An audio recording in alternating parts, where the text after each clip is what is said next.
shooting threes this season. Practice! Giannis says no! Back the other way, Trent. Giannis inside! Stops 21 possessions. Giannis just absolutely in takeover mode here. Still spinning. Into the starting point guard role. Giannis with the block. Giannis pushed it out. One more. Trent got them all. Right there. Oh, no. It's my city, and I love it. Love it when our city beats up the big city in the spotlight of NBA on NBC. A beautiful second half comeback by the Bucks last night. Good morning. It's No BS. I'm Billy Schmidt. That is Armin Sarian. And Armin, that is music to our ears. Not only the super catchy, sweet, upbeat, poppy song that Luddy backed up with those highlight packages. I like of that, the Bucks Luddy. outscoring the Knicks by 15 in the third quarter, coming back from 14 down in the first, and 37-8-7. Just a pedestrian night by the best player in the Eastern Conference, let alone maybe the world. It's kind of like it's kind of nice being the team that's kind of been slept on, and in some ways, as opposed to what we've been the 4, 5, 6, 7 years in the past, which is obviously named as a favorite in the East. And the Bucks aren't really that team right now. At least people aren't talking about them that way. And it's nice to be slept on, because then you can roll up here and beat a team like the Knicks, who a lot of people expect to be contenders in the East, rightfully so. And boy, does it make the vibes better in a lot of ways. Now, it was exciting being on NBC last night. It was exciting to have the home crowd, although I kind of wish they were a little bit arriving a little bit on time more, but hey, it is what it is. I didn't love that, but hey, the Bucks are fun again, Billy. They've been fun all year. I kind of like what they've got going here on the court. You even had a great game by Kuzma last night, in my opinion, on defense. So the vibes feel good. But yeah, this point forward freak role is definitely suiting Giannis. Now, I think any position on the basketball court would suit Giannis. Like, he's that type of what is that transcendent player. to whatever you ask him to do? He's a transcendent talent. We know that. He's basketball genius. However, it does seem to be going well. You talk about the heliocentric thing. Giannis has become such a great passer in the last 4 or 5 years, Billy, that it's really coming to the forefront now. And although his numbers, even though they were nasty still last night, if you add them up, I'm going to go back and off the top of my head, here it is. 30. He checks up everything. 37 points, 8 boards, 7 assists, a steal, 2 blocks, was 5 of 7 from the line. And, 16 of 22 from the floor, as efficient as you can be. And I think that's where, Armin, to what you're saying is, like, if he is going to have the basketball in his hand all the time, and he is going to be playing with the ball this much, you got to be efficient. And it's been the cut of his jib for the majority of his professional career and what we've watched with the Bucks. But this is a different level when you're able to know he's got to have the rock, and different than when Jason Kidd first initially put the point guard role onto Giannis when he was younger. Yeah. Because like you just said, he's much closer to a basketball genius than a rookie at that point. And for him to be able to point to the chest in the middle of that third quarter comeback, look at the crowd, yell, "This is my city." No, that's it right there. About as good as it gets. Yeah. You tell me he's going somewhere, you could be joking my ass. You got me fooled if you think he's going somewhere. He's got me fooled. He's got me fooled, man. Okay. I'm all in. Okay. You got me fooled. All right. So somebody on the talking text line is gonna be like, "Oh, you suckers are about to be that's fine." Okay. Oh, that's fine. That's fine. He's got me. Then I'll be wrong being the sucker. All right. Because right now you got a guy that seems to be very bought in, that seems to be possessed to prove who he is to the world all over again. And now you have a I don't want to say now, but Bucks have had great rosters in the past, obviously. But right now you have a roster and you have a setup and you have kind of a strategy that's meant to maximize what he can do well in his playmaking ability. Yeah, and I mean, he said last night that they have the talent to win whenever they want and against whoever they are playing against. I love what I'm seeing. I think guys are playing to win, and this is what we are going to do this year. This is why we're here. This is why we wear this jersey. This is why we represent the fans. This is why we represent our team, our family. We play to win. And this is how it's going to be the whole year. And I think we have the personnel. We have the players to win games. That's what you want to hear from them. This is how it's going to be the whole year. The whole year. You got that? You guys all got that? You got that, Sham? We got the players to win. He does. Yeah. So absolutely. I don't need to go look at another roster. Boom. Maybe I looked at that maybe a little bit later, according to Shams Charania. He said this whole year. Now, does he mean the calendar year? Does he mean the season? No, I'm just kidding. But because a very valid question. Good, very valid question. You're not a bad way. Because all I heard was he's starting the year with the Bucks and this and that, and he's going to be looking for a trade to the Knicks. I didn't think he wanted to go to the Knicks last night. I don't think he wanted to go to the Knicks now. last night. I do know he wanted to beat the hell out of the Knicks and talked about why and where so much of the motivation came from, not just to beat the big city in New York, but because they beat the brakes off you last year. In order for us to be one of the best teams in the league or in the East, we have to beat the best teams. Both teams last year, I think they swept us. Knicks did not just sweep us; they beat us really, really well. And this year is totally different. This year, as I said last game, no excuses. It doesn't matter who plays. As long as we dress up and we show up, we gotta play hard. And we gotta try to win games. I love that. MJ would have loved that in his insight segment last night about not liking. Yeah, how was that? I went to management. bed right before. It was what you'd expect. Okay. I mean, it was good. I mean, if it's up your alley, it's up your alley. Load management talk from MJ. You could have figured out what him and Tarico talked about. But as long as we suit up and you know what's great about this, Billy, is the numbers he's putting up, what he's doing, you can feel Giannis getting excited about this roster, and that's what's important. You might think the Bucks are like, boy, yeah, but the volume, but can we sustain it? He must be playing 40. He's playing less than 33 minutes a game. Yeah. I mean, he started. I mean, you had old boy Amir Coffey on the court last night doing this to the Knicks to start the fourth quarter, not him. So I don't want to make this just about Giannis, even though it always is, because it's what the reality is right. Milwaukee Giannis. But this was a great team defensive effort all in the second half last night to get this win for the Bucks. And you forget that they got swept last year by the Knicks. You totally forget that they get swept by the Knicks last year. And I totally did until Giannis reminded me of it. And for that to be sitting in his memory bank, one, makes sense as to why it makes sense to, if any truth is to the reports of like legitimate conversations late into the offseason, it makes sense why you'd want to play on that Knicks team. I would not enjoy watching Jalen Brunson play basketball 82 nights a year. He's a phenomenal player. Right. Just like the aesthetics of it, the falling down as much as possible, the underside. Like he doesn't do it for me. Great player, though. Yeah, of course. Yeah. Does that make sense? Two different things. Two different styles. Like different strokes for different folks. I don't love watching it. However, he's phenomenal. He'd help your team win. But he's not fun to watch. He's gritty. Yeah. I get why New York loves him. He's their guy. And I would get why you would want to play with a dude like that. I would want the ball in my hands, maybe a tick more. But that's what it is. Then you go on to the other side of whatever the conversation stemmed from and how legitimate the questions of how good the roster were or can be at some particular point in time. I think you hit it on the head, Armin. You have to learn some of those things. You got to grow with the team a little bit more. Absolutely. We also got to be a little bit more aggressive, and you can only learn that AJ Green, hey, brother, we're on the floor for a reason for 25 minutes a night. We're going to want to shoot the rock a couple of times. He didn't take a shot the entire first half. Now comes out spitfiring 3 of 3 from triples. Boy, how'd that feel? That was very, very nice. How'd that parlay of the day? That felt very, very good. And speaking of, and I don't want to jump on here, but you know what happened late. I mean, we were right down to the wire with that number. You know what I mean? So 51 and a half. Oh my gosh, that last final dunk. It was not 51, not 53. That was right down to the wire. 52. Thank you for the sealer, Giannis. It's a beautiful night to be a Bucks fan at the Potawatomi Sports Book last night. That was exciting. But AJ Green, yes, absolutely. Though you know what I'm saying? Yes. You learn, and some of these guys are so new in their roles. Hey, Miles Turner. Like, I know people are going to look at the stat line and be, what are we talking about here? I thought he played his role decently well. He's also going to learn how to be, frankly, a second option. And maybe we're going to learn just a little bit more about a young man named Ryan Rollins. Ryan Rollins, hey, son of a gun last night. His first quarter might have been as good as anybody could possibly have. 8 points, 2 triples, and a bloody lip. And he didn't stop there against the New York Knicks last night. And he filled it up for 25. He was 4 of 4 from downtown. And you talk about the defensive effort.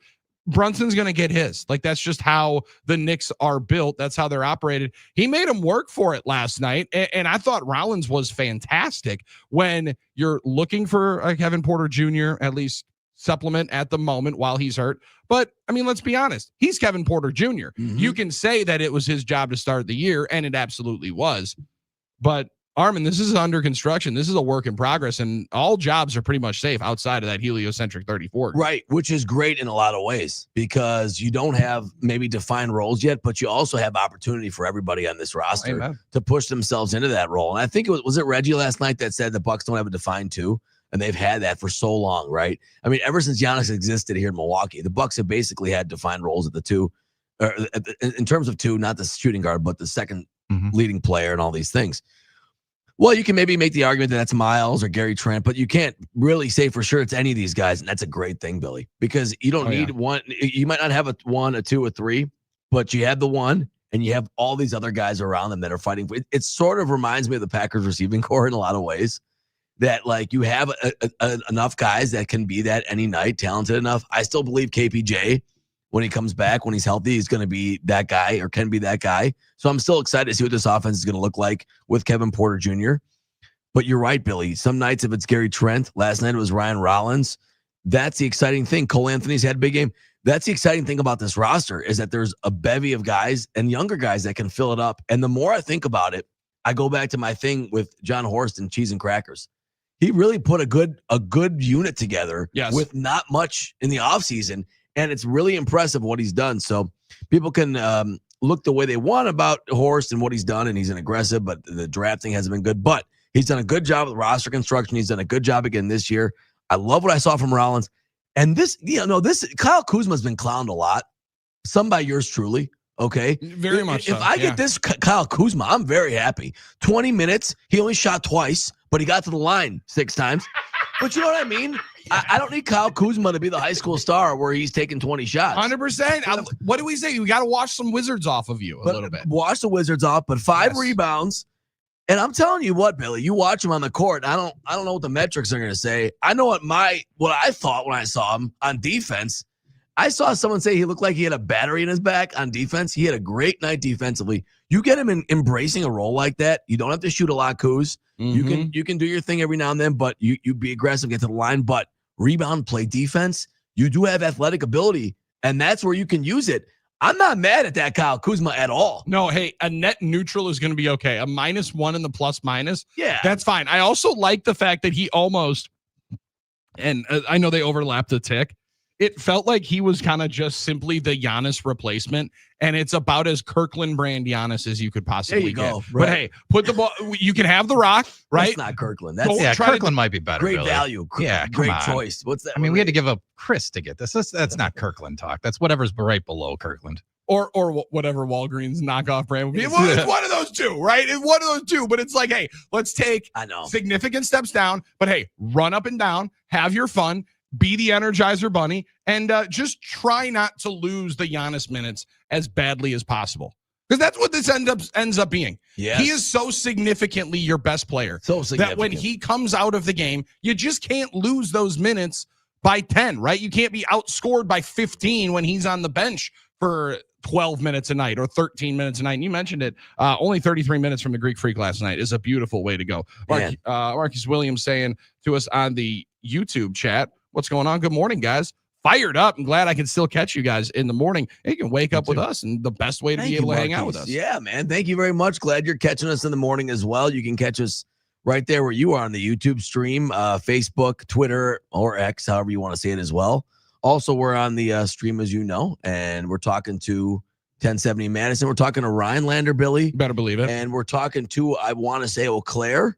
Oshkosh and Appleton this morning. Appleton, and I think Eau Claire starting at in the 8 o'clock hour. Yeah. Thanks to Hunter for getting us. Shout out to Hunter. Thank you, Hunter. And 9 o'clock, and 9 o'clock we say what's up to 8 o'clock, I believe we say what up to lacrosse and you're right. 9 o'clock we say we had the piece of paper. Yeah, I'll print it out during the break if I remember. After Hunter did such a great job. Don't mess it up. All this beautiful information. Yes. We walk in here and in the first segment butcher the hell out of it. No, but because we're not looking at it. Yeah, only Hunter, it's not you, it's us. It's us. Only Phil Goodmore. I had it printed out too. That's the funny thing. It's right there on my desk.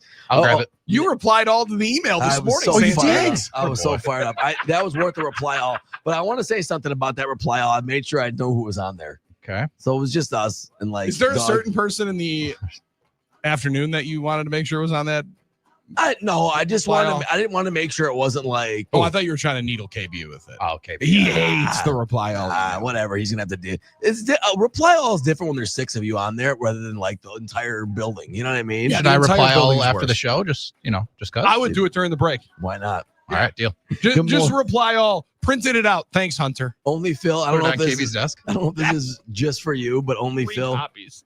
3 copies, yes. Good morning, Armin. Good morning, Billy. Good morning, Letty. Radio like champions today, and he sends the sunrise. That one's just for you, Billy. On the text line. And I think the one underneath it is just for you. Daryl in Deerfield. Is that the yellow light that's the taken stoplight? right underneath it because it's just not worth the risk. I thought you said Daryl in Deerfield. Let's see how they do against a real team tomorrow night. Okay, here we go again. Ooh, okay. The Knicks were supposed to be the real team, right? Am I wrong in saying that? I was told that they're the Eastern Conference favorites. I think they're one of the favorites. But hey, see what a real team is coming up on Thursday night. Another great night to get to Fiserv Forum. And get to Fiserv Forum. Yeah, there's that. Now, I will defend that coming up because I think there's a good reason why. Let's talk about that. We'll discuss that coming up. We'll also talk to our friend Scott Dolphin coming up on the other side. Celebrate a Bucks win. Hey, who said the World Series wasn't all that over? It ain't over yet. How about Goodness that? gracious. We got a series, boys. Got a series tied at 2 and a maybe decisive game 5 coming up tonight. Great day to get over the hump and great day to be on 1070 The Game. Hanging out in Rhinelander and rocking the Northwoods. Being with you, Appleton and Oshkosh. It's no BS. We're statewide on The Game, live on YouTube and X. Wake up with us. That's Armin Sarr, and I'm Billy Schmidt. It's No BS Morning Show.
Yep, there it is. That's the one we wanted. That's the one we wanted. Ball game. Ball game. Get your asses out of Milwaukee. Uh-oh. Uh-oh.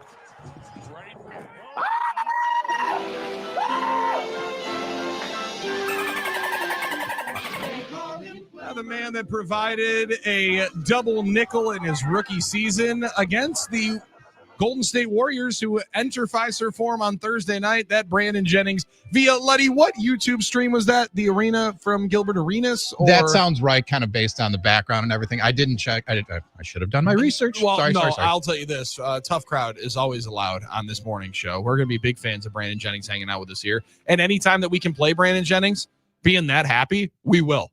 Because Brandon Jennings is a fun guy. He was a very, very fun cat when he was in that Bucks locker room. And nobody rides for Milwaukee still like him. That's what I was just going to bring up. Who does that for our city more than Brandon Jennings? He loves it. He loves it. And therefore he gets treated as such, like a hero, like a battle culture setter almost. You know what I mean? It's a good one. Scott Dolphin, FM 1061, joins us now. It's fun to be able to see somebody adopt the city like that. Rarely you do see that, to your point, but I would think of from a football side, like Leroy Butler would be the one that I think of. Oh, big time. As he just like becomes Mr. Milwaukee. Great point. Yeah. Amon Green still lives in the area, doesn't he? Good one. Yes. I believe he was in Oak Creek for a while. He was an Oak Creek football coach for a minute. Okay. Yeah. The thing about Brandon, though, is he'll go to battle with a lot of these guys now, these podcast guys and stuff for Milwaukee. You know what I mean? Amazing. That's the one thing. But yeah, I mean, Leroy's a great example. Bucks history. I mean, Johnny Mack, John McLaughlin. Well, yes, stuck around. of course, local hero. Yeah, local legend. But Desmond Mason, didn't he spend a little? He's been back a lot of times, maybe with his art. One. The Cowboy, possibly. Cowboy Mason. That's a good one. There's a couple of guys, but like you start thinking of even Ray Allen. When Ray Allen talks about Milwaukee, he'll say something very, very nice. It'll be about 7 seconds, and then it'll be gone. Yeah. Brandon Jennings, again, not a great player is a maybe unfair way of saying it. He got hurt, and that definitely impacted his career quite a bit.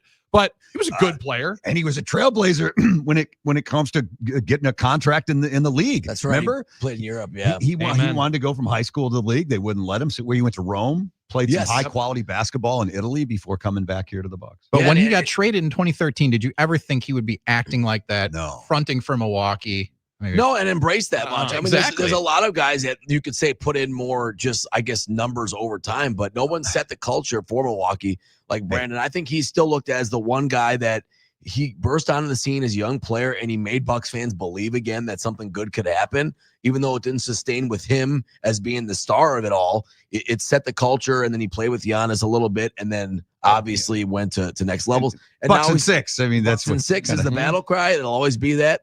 And let's be honest, now that he's in the podcast space, in the modern media space more, he's got his clothing line. He sells $100 hats. I mean, he just does his thing. He knows what's up. Yeah. And he's come a long way from his neighbors saying that they throw too loud at parties every night.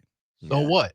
Which I did appreciate the answer of. I think it was one time when he was in Detroit, they're playing music at 11 o'clock at night on a Wednesday. He's like, well, they don't play till Friday. Yeah, sorry, I'm in the NBA. That's what I do. So funny. And by the way, you don't see Brandon Knight repping Beer Town like Brandon Jennings. And you don't, that's kind of that. And also, those guys never had the impact that Brandon had culturally.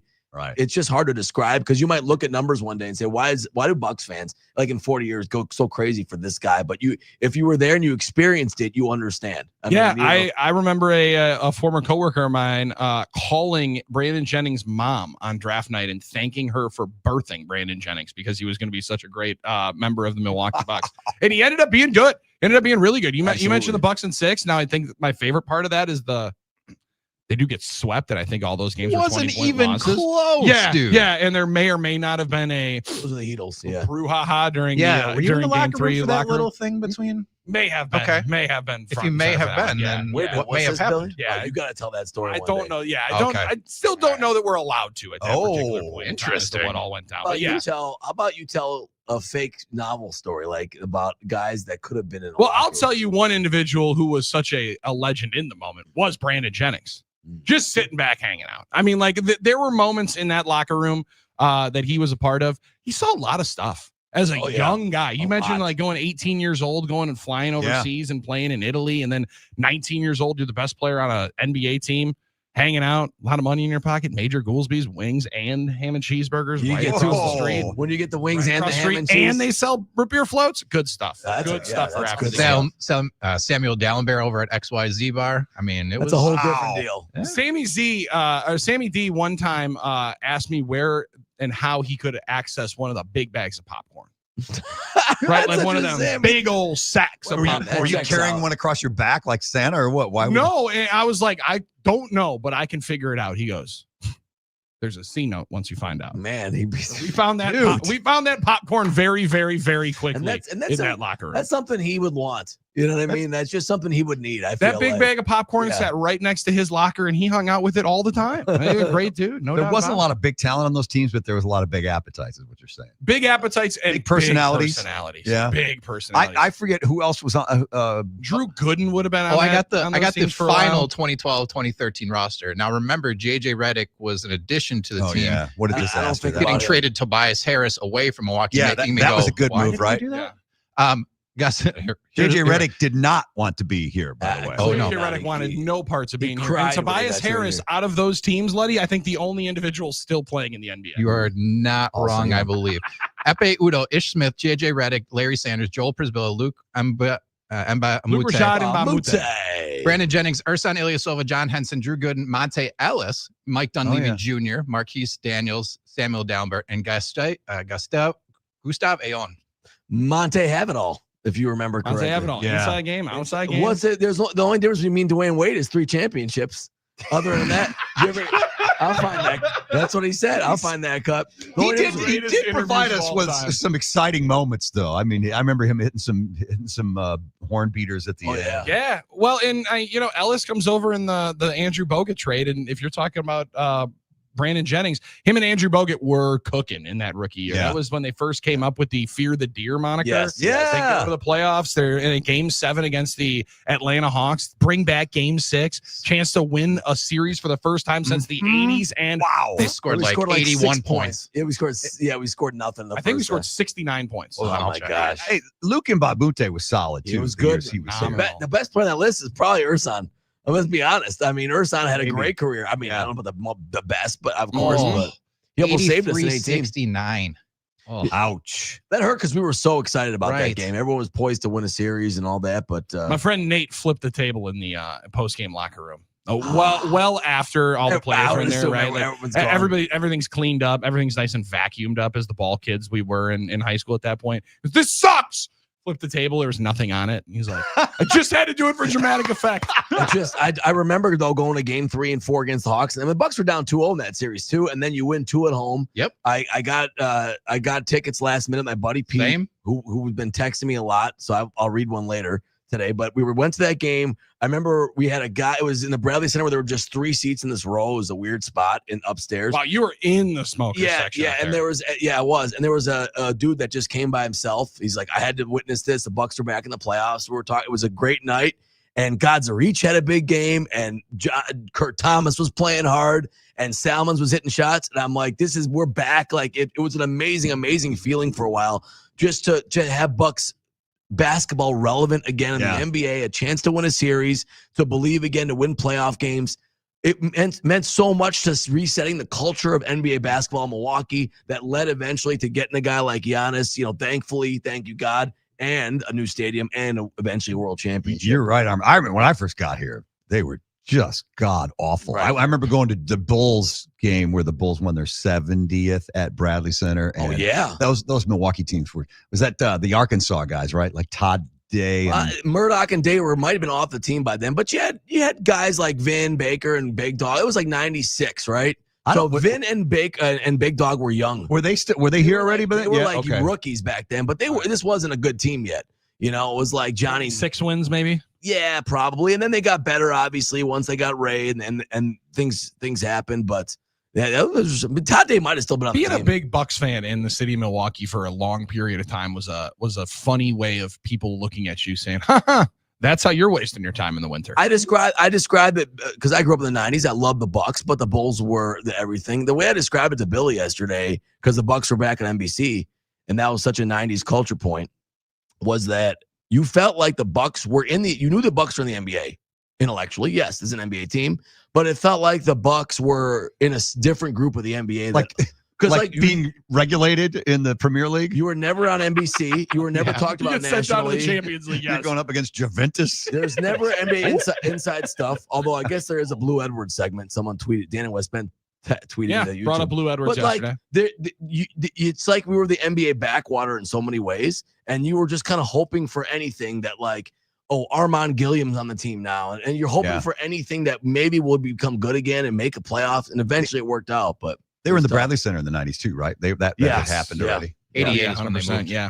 No, it's a good time and a good one to be able to see Giannis celebrating and enjoying beating New York like that, because it's always it takes some solace in beating the big city, but also, Dolph, when they're trying to pry our best player away, as much as they were all season long, that makes it feel even better. You guys already played? Did you already play him screaming "This is my city" at one point? And Luddy came back with opened the show with a phenomenal mix of a song called "This Is My City" that had me dancing here in my chair, which is a good way to start up a Wednesday, Dolph. And you have to be able to bring a lot of energy into this morning slot. And Luddy is doing exactly that, because I've realized that we can feed off vibes on this show. I love that. Oh, absolutely. It's contagious. It's amazing. It's amazing how quickly it happens. Look at him through the glass right now. He's just bursting, ready to break out of that pen. Wait till you hear the promo coming up here in a minute. Let's go. Calling his shot. This guy's calling his shot.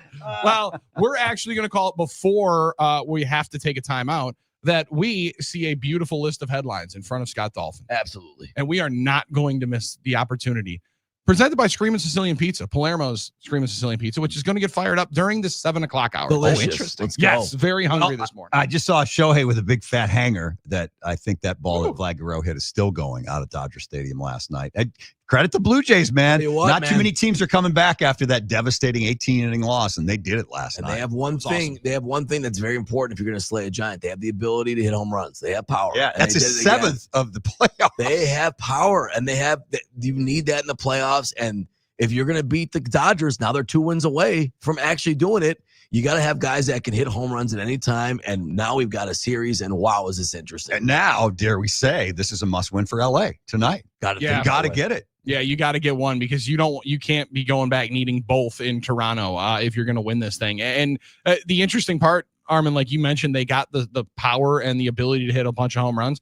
They are the weird blend, because they also led the American League in singles, and I don't think they were top 10 in home runs in the regular season. It was weird about when you have a player like Vlad Guerrero, who at any particular point in time can go superhuman and hit 7 bombs in the postseason. Yeah, that'll play out. That'll work. I wonder if any of that has to do with the stadium they play into, because they clearly have a bunch of guys that have power, and the home run numbers weren't there, but they had obviously a lot of runs and stuff like that. So, man, it's pretty interesting, but it's going to be a lot of fun to watch. And you're right. I think the pressure's on LA now to get one here before they go back to. It's not easy to play and win in Toronto, as the Braves know in 92 and as the Phillies know in 93. Yeah, I'm going all the way back for those. So Blake Snell on the hill tonight. Yes, he was good. But he struggled. He got out of a lot of jams until they finally got to him and broke that game open last Friday. So he will try to avoid that tonight. In the NFL, the Saints are going to 26-year-old rookie Tyler Shuck as their starting quarterback. 26 Rattler benched. 26-year-old. Who saw that one coming? When you hear those terms, when you hear those words in the 26 and rookie. Brandon Whedon Jr. over here. True. Jordan Love, just so we can compare.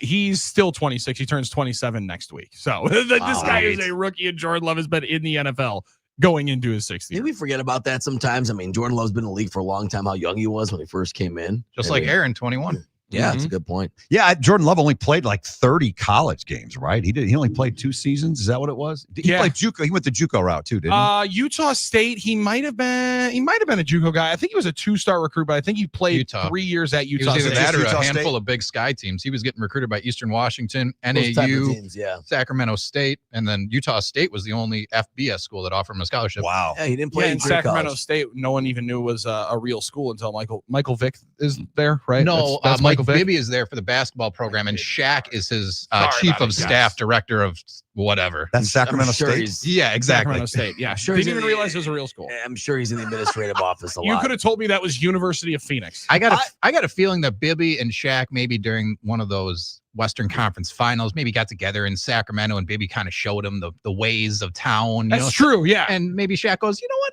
I wouldn't mind going back You know, to Sacramento at this point. I lived in California for 7 years, and Sacramento was just, unless you were a politician, you simply didn't go there, or a farmer. A lot of agriculture on there. Really? It was blazing, god awful hot every summer. It's almost central part of the state. it's a lot of it's way up north. It's north yeah. central, but and you're almost up into the foothills. You know, the Sierras. You're not far from Tahoe and Reno and that stuff. But it's every day is over 90 degrees. So yeah, we didn't go. We went there one time to go to a basketball. We went to see the Kings play, and that was it. We were doing my wife and I were doing a little jaunt to go to all the NBA arenas in Oh, I love California. that. And so we went up to Sacto and saw the Bobby Hurley Kings way back in the Ooh. 1990s. Yeah, Bobby Hurley and like Weber, Vlade got traded there. They were pretty good. They were pretty good. playoff They- team. they- they and they're built- pretty good again. They built to that 2002 team that got robbed. And now you'll get to watch the well, I don't know how many people are calling them the Devin Eubanks Sacramento Kings coming in here on Saturday afternoon, 4 p.m. tip.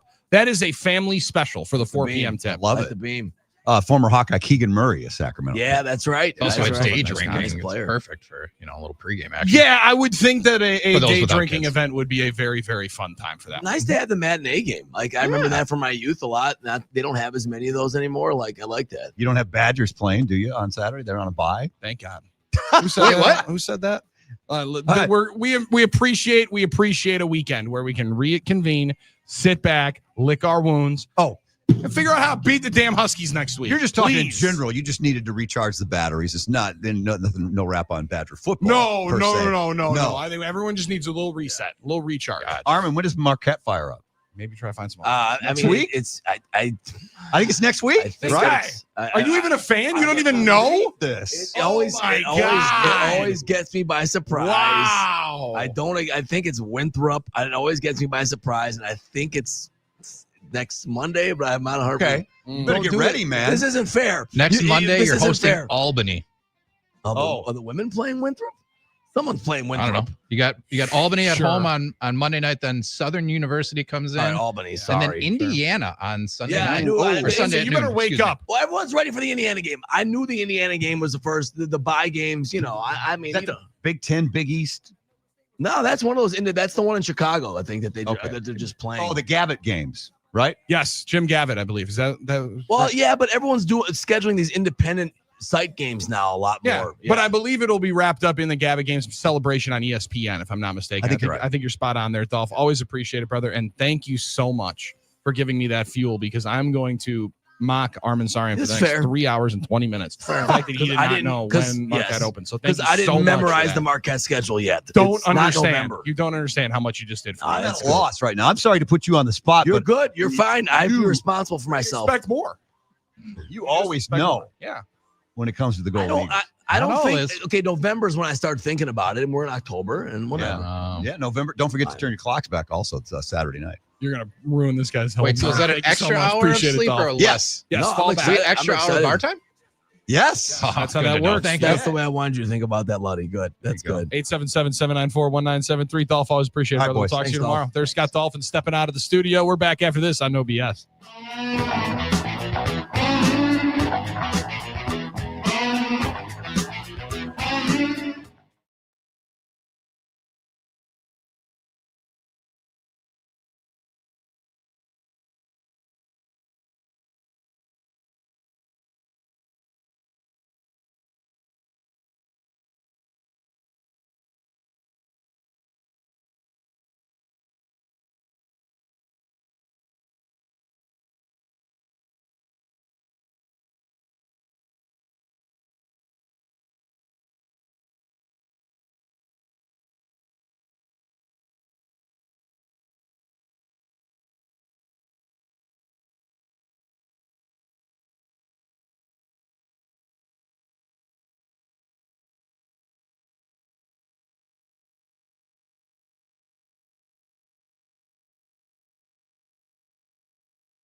Welcome back. It's No BS on the Game. Billy and Sarian with you statewide. That's Armin Sarian. I'm Billy Schmidt. Andrew Ludwig on the other side. He is hanging out with you at the NicoletLaw.com talking text line 877-794-1973. We got a bunch of people hanging out with us on the YouTube stream. Dan in Wausau. Good morning, brother. Good morning, guys. Bucks won. It's going to be a great day. Let's we need go. someone to pop Rollins in the mouth every game if that's how he's going to play. Dan, spot on. Yeah, Amen. get a bloody lip every game. I would prefer to not harm our own players, but if it unlocks 25 points from Ryan Rollins and 4 of 4 from downtown every night, yeah, it's a sacrifice we're willing to take. He also said, I would like more scoring from Miles Turner than 5 points last night. Amen. And that's fair. I think that hopefully is coming, Armin. I don't want to be too overly optimistic guy on it. Defensively, I think Turner did and is doing what you anticipate, but I think we're going to see a little bit more from the outside coming up here for Miles Turner. The other thing I would say, yes, I think we are. I think he's going to shoot the 3 ball well as he gets going this year. He sure likes the volume. I don't know that I've seen many of the Miles Turner 3 opportunities that he does not like. Yeah, he likes them, and I'm sure they are telling him, and this is designed for a guy like him to take those shots. I mean, that's what Brooke did, and that's what made him effective early in his Bucks tenure. That's kind of what Miles is we want him to do, and I think his numbers suggest he should be really effective out there. I think that's going to come with time. I would say this, like, it might not be the same guys every night with this team. Like, I think we always would count on, you count on Giannis. We count on Giannis. We count on Middleton getting his points. We count on, Brooke and Drew. It might not be the same guys every night. Last night, it wasn't Miles Turner, but, yeah, it was a Ryan Rollins, even Amir Coffey, guys like that. So I think the numbers and the minutes will be spread around. The important thing is the team being efficient. They were 41% from 3 last night. And they played a great second half on both ends, and that's why they beat the New York Knicks. So I think you have to look at it that way, is there's a whole that's greater than the sum of the parts there. They also played a super inspired second half, and when you shoot 41% from downtown, going to be a good night. When you get 7 threes from AJ Green and Ryan Rollins combined, going to be a nice night. But I get it. This is the Wisconsin. This is the Milwaukee in us. This is the value in us. Ooh. This is the thriftiness in us. We want to make sure we're getting our money's worth. And I totally get that. It does feel that way, I think, a lot of times when you're watching a team. Like, we paid for this guy. I want to make sure we're getting our money's worth. I want to make sure we're holding him. Listen, Armin, trying to hold people accountable. Right. You're getting a lot of, you know what? You have a lot of nice toys. But I paid for that toy, so you better be playing with it. You better be playing with it. I want to see you playing with that toy every day and getting your money's worth that I paid my hard-earned dollars for. So I get that. Just mentality. So you know, Dad made sure that you got that toy. There's part of me in that. I mean, when I was a kid, if I wanted to, like, boy, I would, we get Payless shoes, but I would love the Nike Air Max. All right. I'm going to make sure if I paid for those most for those shoes, I'm wearing those more. Every single day. I totally get it. Now, I would say, not as much yesterday or last night's game if you're a Dodger fan, but man, if you're an LA Dodger fan for World Series game number 3, that's an Armin Sarian special. 2 for 1. That's right. We're getting all the money's worth. We're getting all of our money's worth. 6+ hours of baseball for a World Series ticket. Yes. That's money well spent on that ticket. And winning the game eventually. So you can always say, you can't, I bought, you know what I bought for game 3 of that World Series, kiddos? No. But I got 2 games out of that one. I got 2 games out of that one. That's the story you're going to tell. Sitting back when he is Papa Sarian. Oh, my gosh. Oh, yeah. Oh, my goodness. The stories that you're going to be telling as a grandpa. I'm going to wear those kids out. They're like going to be, I'm sure our world will change again once that happens. Yeah. So assuming they all have phones or phones in their glasses. This thing back here, this one right here used to flip. Can you imagine how old turn that thing back and forth? Well, Motorola's retrying it again, but whatever. Yeah, no one's getting that, right? No one's actually buying the new Motorola. It's funny. Phone, it's right on the side of Fiserv Forum because the Bucks have the Motorola patch on their jerseys. Hence, Motorola probably gets some space to advertise. And I haven't seen one Bucks employee carrying around a Motorola. Just saying. That's tough. Yeah, that's tough.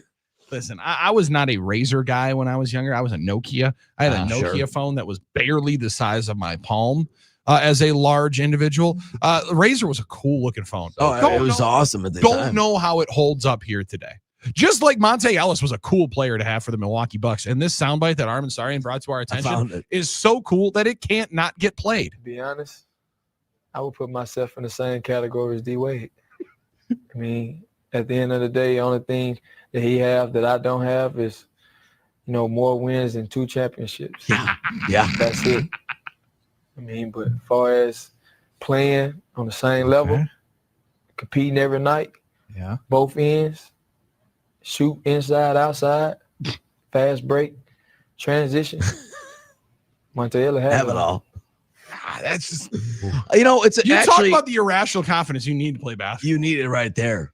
There's actually a tragedy in this. Is that didn't become a better internet meme in the NBA internet age? No kidding. How did that not become a better meme of Monte Ellis saying he has it all? And there's no better way to put it. The only thing he's got better than me is more wins and 2 championships.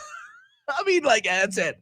This guy, what, me and him, the guy from high school, all he has is like a lot more money and a better job. Like, all he has is the most important things. The first 3 comments on the Hoop Diary, who posted this video, it does only have 361,000 views. That is far too less. That's far still pretty good, but yeah, it should be more. Far too few. Ben said, this interview has lived rent-free in my mind for at least 10 years. The next one is, only thing Monte got on D Wade is good knees. That's just rude. Yeah, that's kind of rough. I mean, that is pretty rough. Yeah, I forgot until Luddy asked during the break. He came right out of high school. He was one of the last guys to do that. And then maybe we found Armin's Twitter or YouTube account, Manateel47. The fact that this interview did not turn into a bigger meme is one of the gravest tragedies in the history of the NBA internet community. Let's go. Hey, listen. Hey, let's go. He thought the same. See, look, exact same thing I you got did. my pulse on the culture. See, so Bucks good. and 6. Yeah, but I love the confidence, though. I love it. You got to have that irrational confidence. Also, can we give some love to the confidence and the absolute stroke from Zora Stevenson from 3 last night? Awesome. Dude, that was awesome when they showed that on the NBC broadcast. She got game, man. She was lighting it up from the corner. Reggie Miller jumps up, says, that's our partner. Did that electrify the crowd like it seemed like it did? Very much. And DZ, who's the in-game host, he did a phenomenal job of, just curating the whole thing. And it was an awesome minute and a half, it seemed like. Not even 30 seconds, minutes, whatever. Yeah. Yeah, DZ is He's a great no dude. doubt about it. And sadly he played at Lakeland, but listen, Oh, we all got really? problems. We all got problems. I know we're up against it here, Billy, but at some point we'll have to get to your take about the attendance and the whole situation. I know you wanted to defend it a little bit, right? Yeah, we get into that because I saw a lot of towels last night. Yeah. A lot of towels last night. Not beach towels. A lot of full sections with towels last night. And I think there's a number of different reasons. One of which is it's October 28th, brother. As much as I love the NBA, as much as we were juiced up for the NBA, not a whole lot of people thinking about Bucks basketball last night until all of a sudden you looked and said, wow, was it free t-shirt night? No, just free towel night, and definitely a lot of opportunities to be at Bucks and Knicks. We'll talk about it going into Bucks and Warriors on Thursday night. Hour 2 straight ahead. You got the game.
No BS on the game. Billy and Sarian with you statewide. Welcome into hour number 2 here in the beautiful Iron Jock Studios. Just showed you showed Armin a phenomenal picture video from last night at the Bulls Warriors game. That was great. Where Buddy goes dressed as Steve Kerr from the 90s in the 25 Kerr jersey, the very short shorts. Now, I don't know how 90s that was.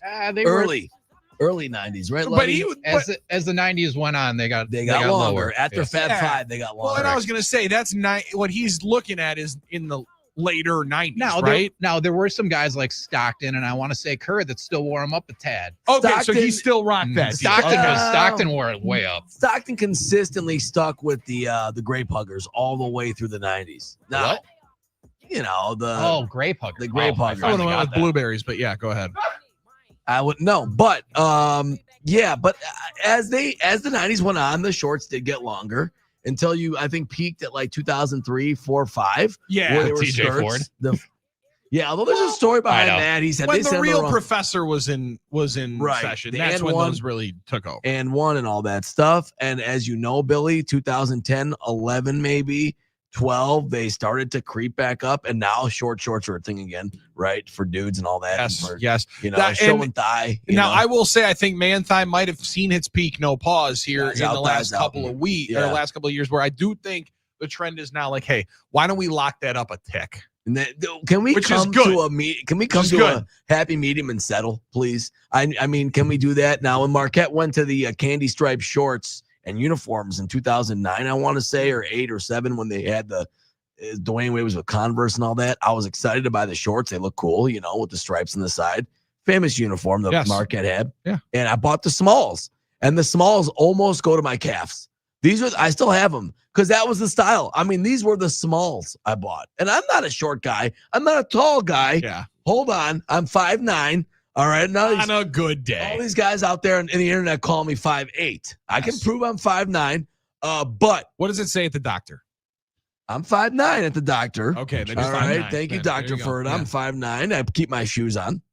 Because why not? We wear shoes in life. You're not Mickey over here lifting. But they were small, so the shorts definitely have changed. But yeah, the guy in the full Steve Kerr uniform behind the bench. Now, the real Steve Kerr didn't seem amused to me. No, and I'm... He's got to be. Come on, that's not going to be. He's coaching a game. Come on, Steve. He's coaching a game in October. You can't chuckle. It's the 4th game of the year. What was the score? That's exactly what I was going to say, Letty. I'm checking right now into the box score. Golden State dominated the game. Okay. This had to have been a different night then, because they were taking on the Lakers. Unless this happened or the Clippers. Unless this did happen in Los Angeles. I thought this was in Chicago, but it was like no, it wasn't against the Bulls. It wasn't against the Bulls. It wasn't against the Bulls. They just showed up. Okay, they won by 19 over the Clippers. Yeah, so they were drumming the Clippers. Now it's a division game. If it was against the Bulls, then I'd very much be like, hey, it makes sense. That's great. Makes sense. It's a inter. Well, no, if it was Bulls also, it's an interconference game, brother. You can chuckle at that point. Now, division game, I understand we got game face on. You're also 3-0 at home. I mean, Steve, you guys are kind of a wagon right now. Do you think he cares that early also about the conference game and this isn't the NFL? I mean, it doesn't matter as much. I'm just trying to be nice. I know. I appreciate that. No, that's good. Because I do want to say, Steve, lighten up, Francis. Well, we're also celebrating your best era. That's your best moment, no doubt. So I think it is. Yeah, in the middle of a game, it's tough, but I'm sure after a while he had a chuckle later. Unless this guy was yelling stuff that was like, I don't know what he was saying to him. I don't know if he was yelling inappropriate stuff. That's fair. Steve, I love you. You like my outfit? He does have a beer in his hand, so you can't necessarily know what he's saying. Just assume it's something. And very quickly, security guard just palm to the chest. Hey, bub, sir, you're going over here. You're going to get moved over here. Best tweet I saw was the Warriors on NBCS. I think their account. Can we get Steve Kerr, Mom? Mom, we have Steve Kerr at home. The video of Steve Kerr at home. That's it right there. Now I'm talking about Kirkland brand, Steve Kerr. Now that's it. But he did a pretty good job cosplaying. It's a great look. It's a great look, no doubt about it. And I would like to see maybe somebody try to pull that off coming up on Thursday night when the Warriors come to Fiserv Forum. Let's keep it If going. there's anybody out there that your wife or significant other or buddies used to joke that you look like Steve Kerr, bust that thing out, get the 25 Kerr jersey out, and go and harass Steve Kerr behind the would be bench pretty good in a nice fashion. That'd be pretty good if you went as the whole unit of the the 98. If you had the whole crew, like everybody, like that would be pretty good. I think it would be better if you had Halloween coming up. I think it'd be better if you had like 3 brothers that all kind of resembled Steve Kerr. Oh yeah, and then you just had different eras of Kerr. Yes. Right? Like you had somebody dressed as Bulls Steve Kerr. Broadcaster Kerr with a suit. Broadcaster Kerr. Or, Suns president Steve Kerr. I forgot about that. Yeah. And then Warriors head coach Steve Kerr. Yeah. That would be fun. Yeah, he was the Suns president, huh? He was one of the decision makers. Or something up there. Right? I think the Suns. One of those teams. He was with the Spurs, played for the Spurs for a little bit too. Yeah, there's a lot of different eras that you could go with Steve Kerr. And you could have a lot of fun with that one. Brian Indepere, very much true. Only a 5'9" guy would utter the phrase, "I'm not a short guy." Well, I'm not. Okay, I would say I'm average to low average height. All right, is that fair? I think 5'9" is the national average for a male, isn't it? All right, see, I like that because then everyone's like, "Yeah, short kings." I'm like, "Yeah, but not me." Yeah, no, you. Listen, in the ballpark there. Ryan and Muskego, morning, boys. I'm really excited about this Bucks team. The team speed. The team is now night and day from last year. Excited to see where the season goes from here. In Horst, I trust. And John Horst getting a little bit more love and credit this morning. I think he definitely deserves it because of the way that he, took the responsibility that the team has and the organization has when Giannis is on the basketball team to try and put yourself in a competitive spot. Again, they won one game last night in October against the team that is expected to be right at the top of the Eastern Conference. So you can use a lot of games as measuring sticks if you want. You can also use the adage in the NBA where I think many people do of wake me up in April. And that's very, very fair. That's fine. This year in particular, though, I wonder if you'll see more Bucks fans celebrating and enjoying the regular season because of what the offseason brought. The speculation, the questions, the open understanding that Giannis goes into a year where he can either extend or he'll go into a final year of a contract. So you'll have some ideas as to how long you have with a generational, one of the best players of all time superstar playing at his absolute best and taking it as his own personal responsibility to dominate whenever he's on the floor and represent the city. That's awesome. Now, last night, there were some people that were questioning why were more of those people not celebrating in the stands, Armin? Sorry. Yes, that was a big factor, Billy. It was kind of a consternation. It was definitely a little bit of a sparse crowd. Is that fair to say? At Fiserv Forum? It felt that way. I mean, in upper parts more of the lower level. It felt like a game in 2014 at the Bradley Center, to be totally honest. I know it was a Tuesday night, but literally there was sections like you'd want the Buckethead Brigade to fill in. Yeah. It was bizarre, to be totally honest. I asked one of the ushers and she was like, yeah, it's a Tuesday night. They really only sold like 14. They only were expecting 14,000. Right. In general, it was weird. No. But those that were there were very loud. I will say that. 100%. Yeah. And you could hear that. And I think that's the part of it where there's a certain section of that state. It holds what, 19?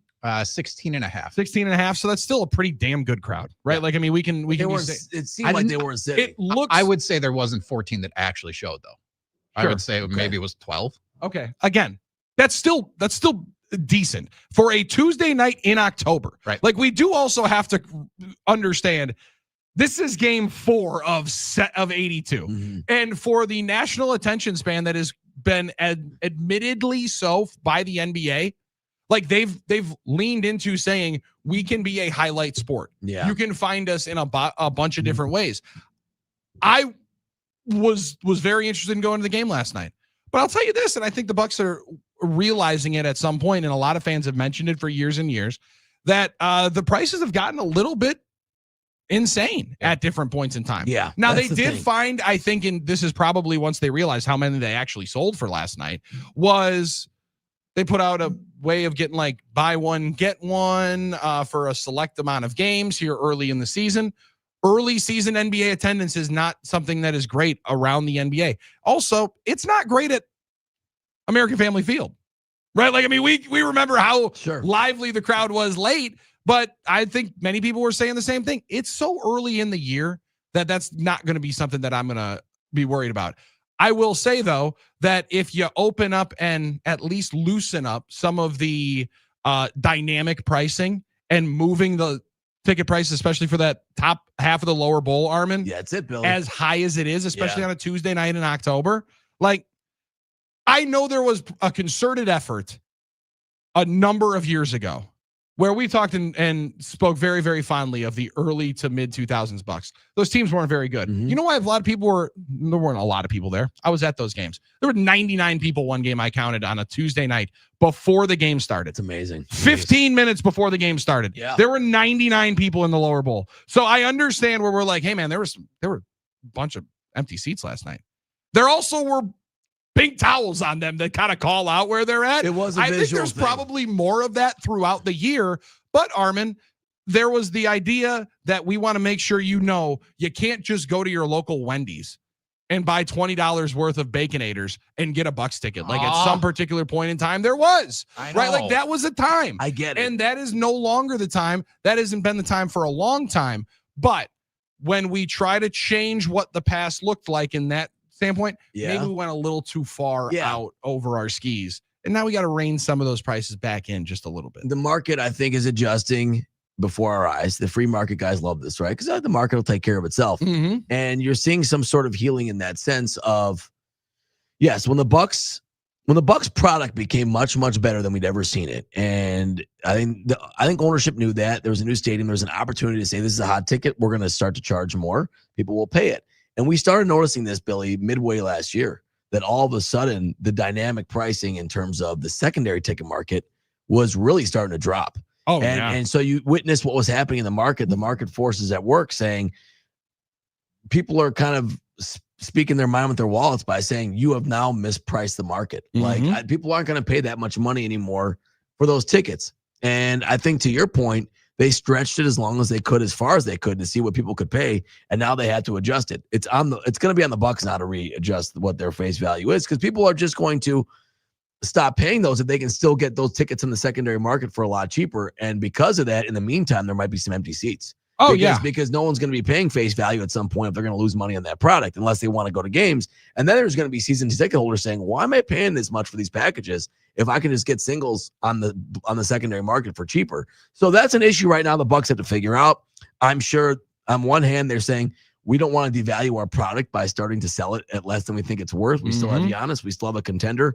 But when prices are at a certain level and consumers are telling you we can't sustain paying that anymore, and this is true of all sports, Billy, and this is a whole sports business discussion. Yeah. It becomes a problem because you have to hit that market correctly if you are the client, if you are the product, to say we want to hit the market correctly where people will buy it, but buy it for the most amount of money. And consumers are going to say, we're going to vote with our wallets. And if you're going to devalue the regular season as the NBA has, I'm not going to save up. This is a lot of money for people to save up, some that don't have disposable income to pay on entertainment, to pay for that. And they're going to say, well, why not just wait for a more important game or a weekend game or one where I can really enjoy it instead of going, like you said, guys, on a Tuesday night, even though it's a national TV game, even though it's still Giannis and still the NBA, and pay all that money. Also, load management's part of that. We've heard this before. That's very much it, Armin. And where you just said it, you knocked it out of the park. That the secondary market, which is a lot of times season ticket holders, and I don't know for certain, when you see the same tickets on a bunch of different websites, including through the team, you anticipate some of those are unsold, some of them are sold. I don't know how all of it works out, but you see so many of the same ones on every single site. Okay, I don't know that every single season ticket holder is putting every single one of these tickets up for sale. That I just don't know that can be a fact. But the way that the pricing has changed and fluctuated, like Red Hot Tim Knott said, they're pricing people out. Used to be able to go to a midweek game for $20 a ticket. Cheapest was $50 a ticket. Family of 4 with fees and parking for a midweek game is going to be in the 300s, and no doubt about it. And the other part of it is where you say, and this is where I've struggled as somebody that likes to, definitely plans on going to a number of games this year and trying to find tickets for a couple of games very recently and soon. You don't necessarily want to buy a lot of tickets in advance. And that's one of the toughest things. And even though it can be a catchphrase and a buzzword, and I think it's not nearly the conversation that it has been in the past of load management, it has brought such a tough connotation to buying tickets and feeling around it of, yeah, but then 90 minutes before the game on Thursday night, if I find out Jimmy Butler's not going, my product just plummeted. That doesn't nearly affect me and make me want to go to the game as much as possible. So you're incentivized to wait. You're incentivized to get it on the secondary market where you're kind of hosing your season ticket holders. It's a weird spot they're in right now, but I don't necessarily know, and you said it, and I want to make sure that it's spoken.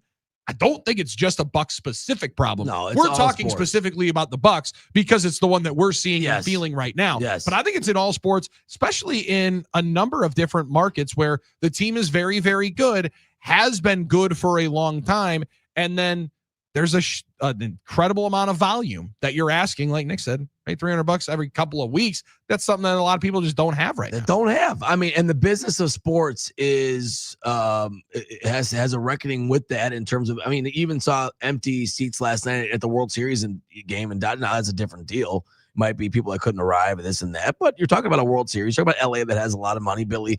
It's not hard to figure out, and I think you said it spot on. Stretching out the market, increasing prices makes sense when your product is improving and more in demand.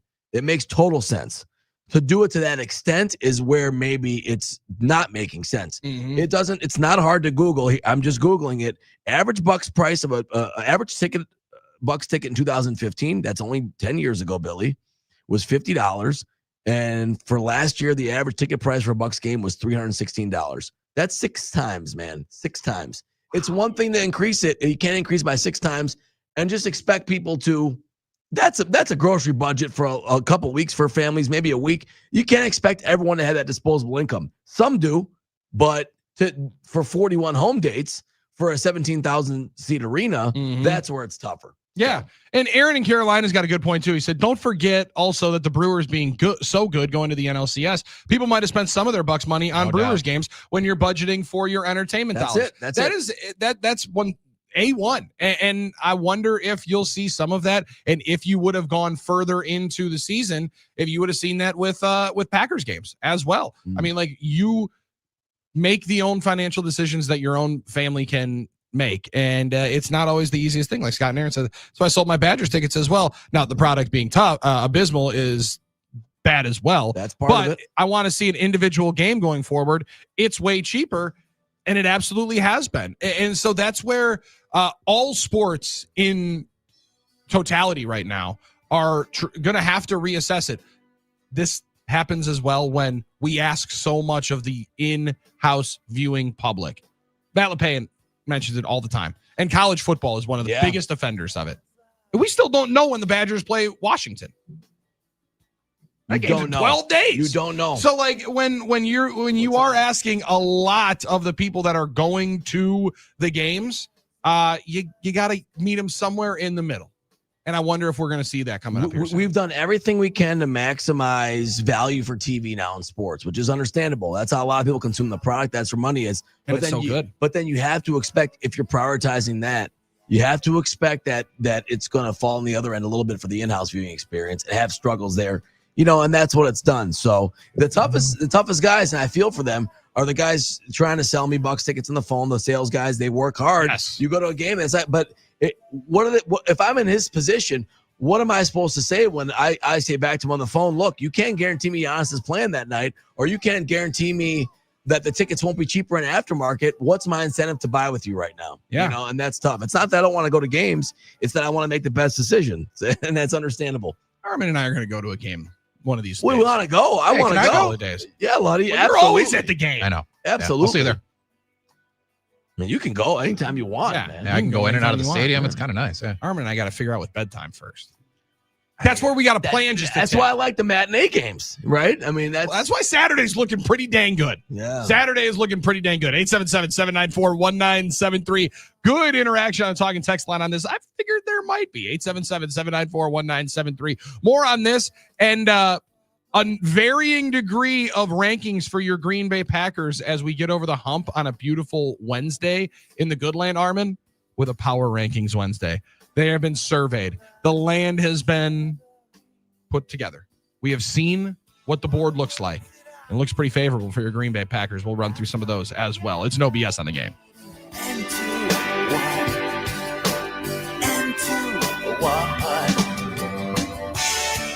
So I walked on by and I stepped to the edge to see my world below.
Pass on the game. Billy and Sarian with you statewide. That's Andrew Ludwig on the other side. You'll talk to him first at 877-794-1973. You can hit us up there on the NicolayLaw.com talking text line.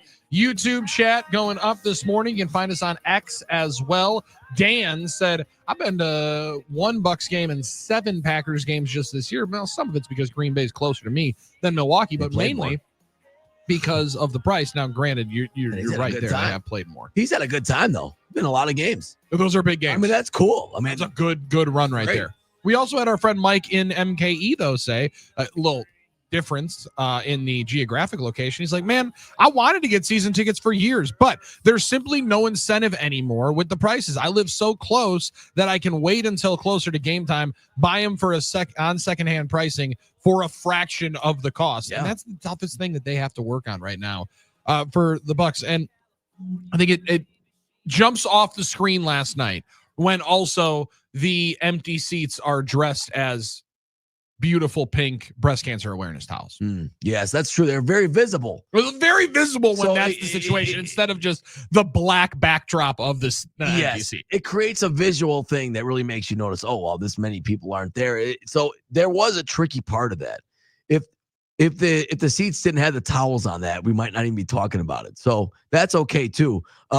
I do enjoy the towels were out there. That's great. I love when fans get a giveaway. I love when they start waving them around. I love, like, the shirt night, everyone wear your shirts. You know how I feel about that. But no, it definitely created a visual there. Janny in Appleton is right. We live in Appleton. Bucks games are a big investment because we usually will stay in Milwaukee instead of driving home. Now, that's the right way to Understandable. go. Understandable. The right way to go. Yep. I would advocate staying at the Potawatomi Casino Hotel because, Janny, you'll have a very, very good time. We didn't go last year because it was just too much to spend and to not know if the players we want to see are even going to play. We're retirees and our income isn't increasing as fast as the ticket prices are increasing. And that's it. I mean, listen, retirees or most people on a fixed income. Oh, absolutely. On what you are going to make.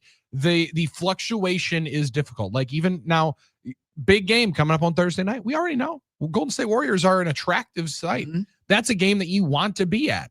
The way that the tickets have already been sold, or the lack thereof, right? You'll notice within the next couple of hours because they'll start throwing out different ways of trying, I would assume, to say, hey, we want more people in the stands. But there's also a balancing act to it, and we see it all the time where you want to have a full house.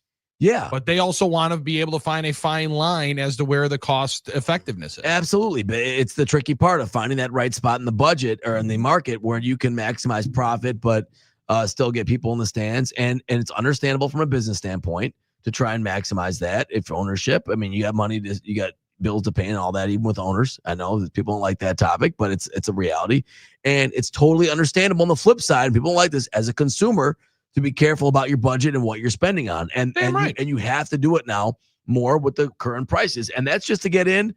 If you want to park, if you want to eat or drink, you're gonna be cooked after a while. I'm sorry. I mean, and like some people, everyone has a different financial situation. This isn't pocket watching. Some people can sustain it easily. Some people cannot, and they have to do a lot of planning to do it. And when you put so much into doing that in one night, you're kind of desperate to get the experience you want. And if, growing up, the Bucks weren't good, but the one thing I was able to do, my dad got the 12 pack of games for $10 a game. Yep. It wasn't that expensive. And I was lucky enough to be able to see all these stars that came through in the 90s to Bucks games because it was more affordable to get a ticket. Now, that also goes with not having as great of a team and a product. We've been thankful to have a great product that people want to see and a worldwide superstar and a world championship team and championship team contenders for a long time. So, and it coincided with the new arena. It was a perfect storm of everything. Yeah. I mean, everything came. I mean, Giannis was beginning to peak, of his powers at his positions that he can play. It's a crazy story to think back in 2014 when they were sold, what it all became in those 7 years when they won the title. Yeah. Well, you know what? It's one of those things where I've told myself, you have to kind of look at it now as you can't expect to see the player. You have to look at it as, okay, I'm buying this ticket to see the teams play an NBA game. Whoever's in those jerseys, I can't guarantee. So you have to accept that going in now, because then you won't be disappointed but the problem is then you're paying that price for it. So, oh yeah, 100%. Well, and it's one of the reasons why it was as highly anticipated of a topic on the, I want to make sure I have this right. Insights to Excellence. That's what they're calling Last it. night on NBA on NBC, because many people have been waiting for. It was highly anticipated. It was teased throughout the night. Michael Jordan's take on what load management has become in the NBA. The term load management has become such a hot button in the NBA. How I know you were going to talk about that one? Because you played 80 games a lot. You prepped it. A lot. You played 82. What do you think of when you hear on the the term itinerary. load management thrown around?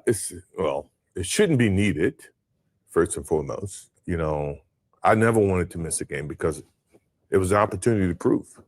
It was something that I felt like, you know, the fans are there to watch me play. I want to impress that guy way up on top who probably worked his ass off to get a ticket or to get money to buy the ticket. You really cared about the guy who sat in the top deck at the Palace in Auburn Hills to watch you when you came to Detroit? Yeah, because I know he's probably yelling at me and I want to shut him up. You know, he's calling me all kinds of names. I definitely want to shut him up. Right. You have a duty that if they're wanting to see you, and as an entertainer, I want to show, right? So if the guys are coming to watch me play, I don't want to miss that opportunity. Now, physically, if I can't do it, then I can't do it. But physically, if I can do it, and I just don't feel like doing it, that's a whole different lens. So give me the And that part of it, Armin, Yes. that last little bit, I don't necessarily know if that has been as much of the issue with load management in the NBA as it's been.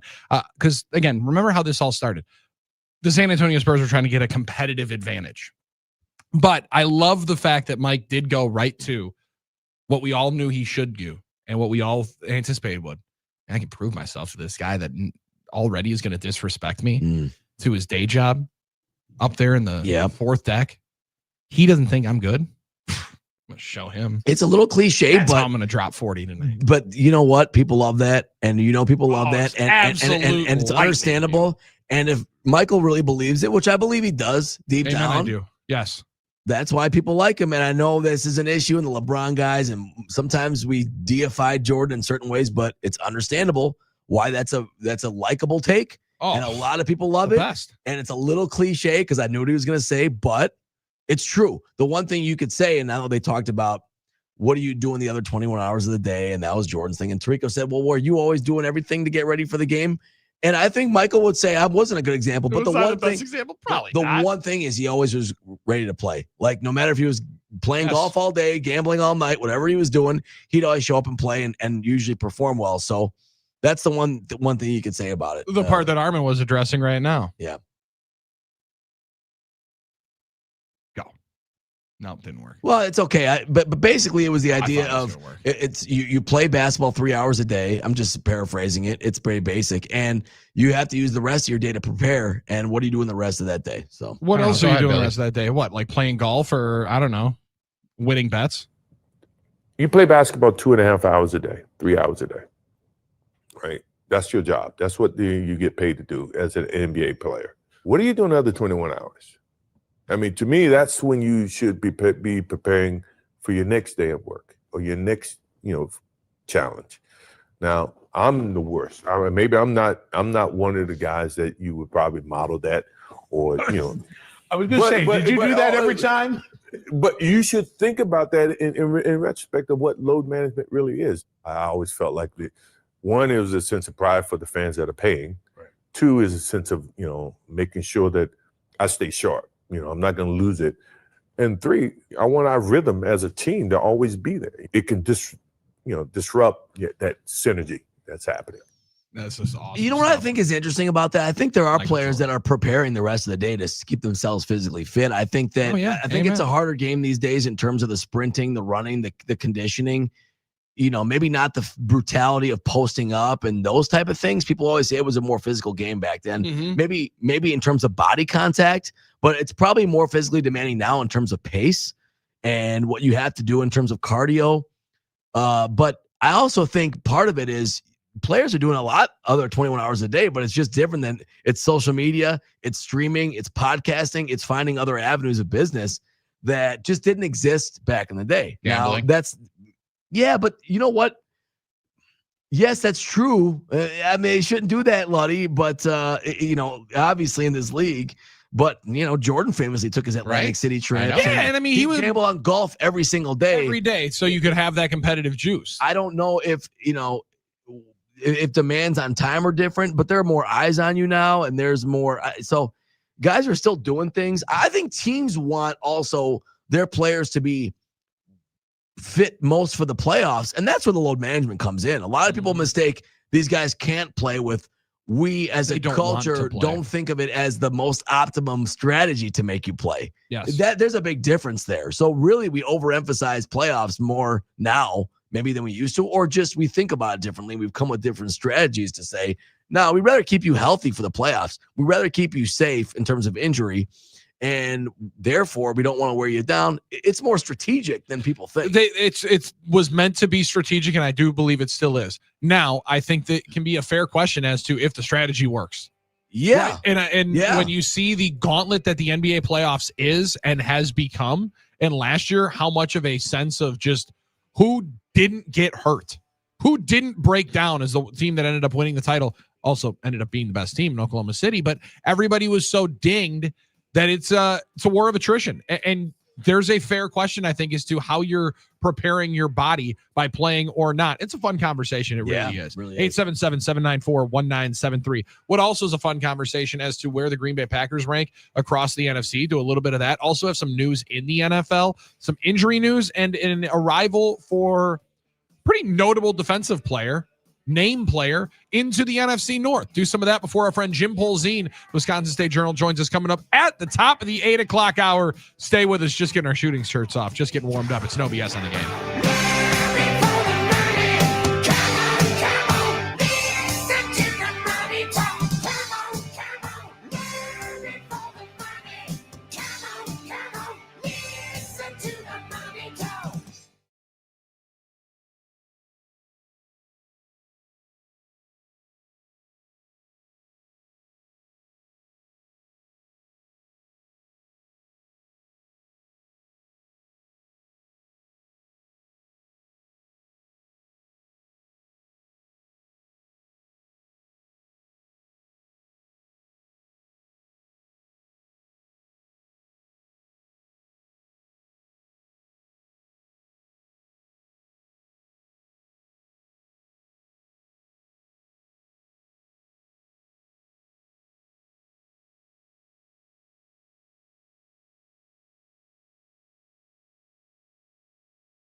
like Grandma and Grandpa used to play.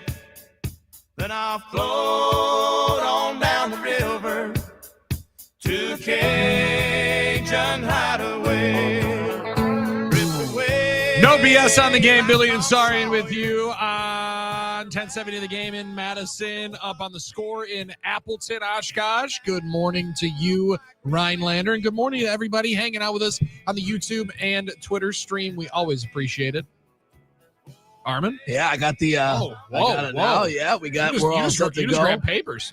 I'm really excited to talk to and at 9 o'clock we talked to Eau Claire and Lacrosse. So let's go. All right, I'm excited for that one. Oh, you just grabbed the printout of the information that packet. Right off KB's desk. I printed it, and I'm real proud of myself to shout out the Score in Appleton, like you said, 95.3. And obviously 1070 in Madison. And yeah, we'll just wait. I got all my Lacrosse and Eau Claire takes, but I save them till 9 o'clock. All right. Go Whitewater. That's when I go for my Western. That is a pro move. And I am proud of you. I like to talk about Lacrosse and Eau Claire and all that stuff. So we love the Cooley region. We're glad that they join us coming up at 9. We will miss you, Appleton, Oshkosh. We hope that you come and hang out with us coming up on the YouTube stream or on the iHeartRadio app as well. That's the great thing, Billy, is you can always catch us there, like a lot of people have already, catching us on the stream on YouTube, Twitter X, Facebook sometimes, and absolutely on the iHeart app. When Zuckerberg's not mad at us, and I don't necessarily know what we do. I feel like the relationship's pretty decent, but yeah, we do a lot for him. Yeah, there's always a good back and forth. I've watched Social Network plenty of times. I don't know what he's upset about. Great love that movie. Sorkin, Brenda Song's in that one. The twins that are just one guy. That's right. That's right. Brenda Song married Macaulay Culkin. Macaulay Culkin, yeah. Wow, how about that? 2 kids and all that stuff. So she's really, that's a great movie. I heard there's a sequel coming out, so I'm interested to see what the Social Reckoning, I think. Ooh, see what it's done to us and stuff like that. And I got into a conversation last night about those Disney Channel stars. They did pretty well for themselves. Some did. Those Disney Channel stars. Timberlake, you're right. Nickelodeon ones. Oh, not as good. Not as good. Is that Dan Schneider? Yeah, it's mostly the Schneider stories. Now, Adam Schefter, not Dan Schneider, Adam Schefter reporting this morning, and interesting news in the NFC North, that the Chicago Bears are signing safety Chauncey Gardner-Johnson, CJGJ, into the NFC North, as he's going to be onto the active roster after a visit yesterday. He reunites with Bears defensive coordinator Dennis Allen, who coached him in New Orleans. Now, Gardner-Johnson is one, I said a name player. Somebody that you hear that name and you definitely know exactly who I'm talking about. Yeah, you know him, right? Loud talking safety from formerly the New Orleans Saints. Multiple times with the Eagles. Yep. And he's a good player. Now, I don't know necessarily that he's a very good player if he's available on October 29th. To just be signed off the scrap heap, because I believe he was on multiple teams already this year. But interesting depth piece and an interesting spot that the Chicago Bears find themselves in here, Armin, after winning 4 games against less than desirable opponents, even though there's a big highlight win in there against Washington that they had in the midst of that 4-game winning streak.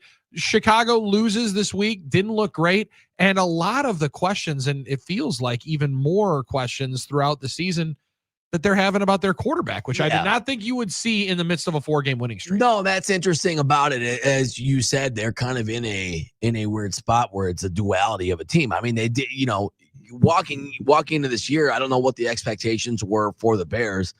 There was a lot of curiosity, of course, about Caleb Williams, and it didn't start well. So then they rip off 4 in a row, and you're like, all right, the conversation should be more positive. But Billy, as you know, in this league, especially with a guy that's supposed to be him or next or whatever you want to call a high drafted quarterback, and a guy that's had a lot of attention and a lot of hype and a lot of, polarizing opinions, that he will be litigated every week, right? So if he had a good week, good. If he didn't have a good week, the next it's going to be that whole week. It's going to be he's not good, he's not progressing, this and that. It's hard to say. I mean, he has these good throws, these amazing throws that make you say, "Wow!" He even had one against the Rams, the deep ball. I can't remember who it was too exactly, spinning around, making a play.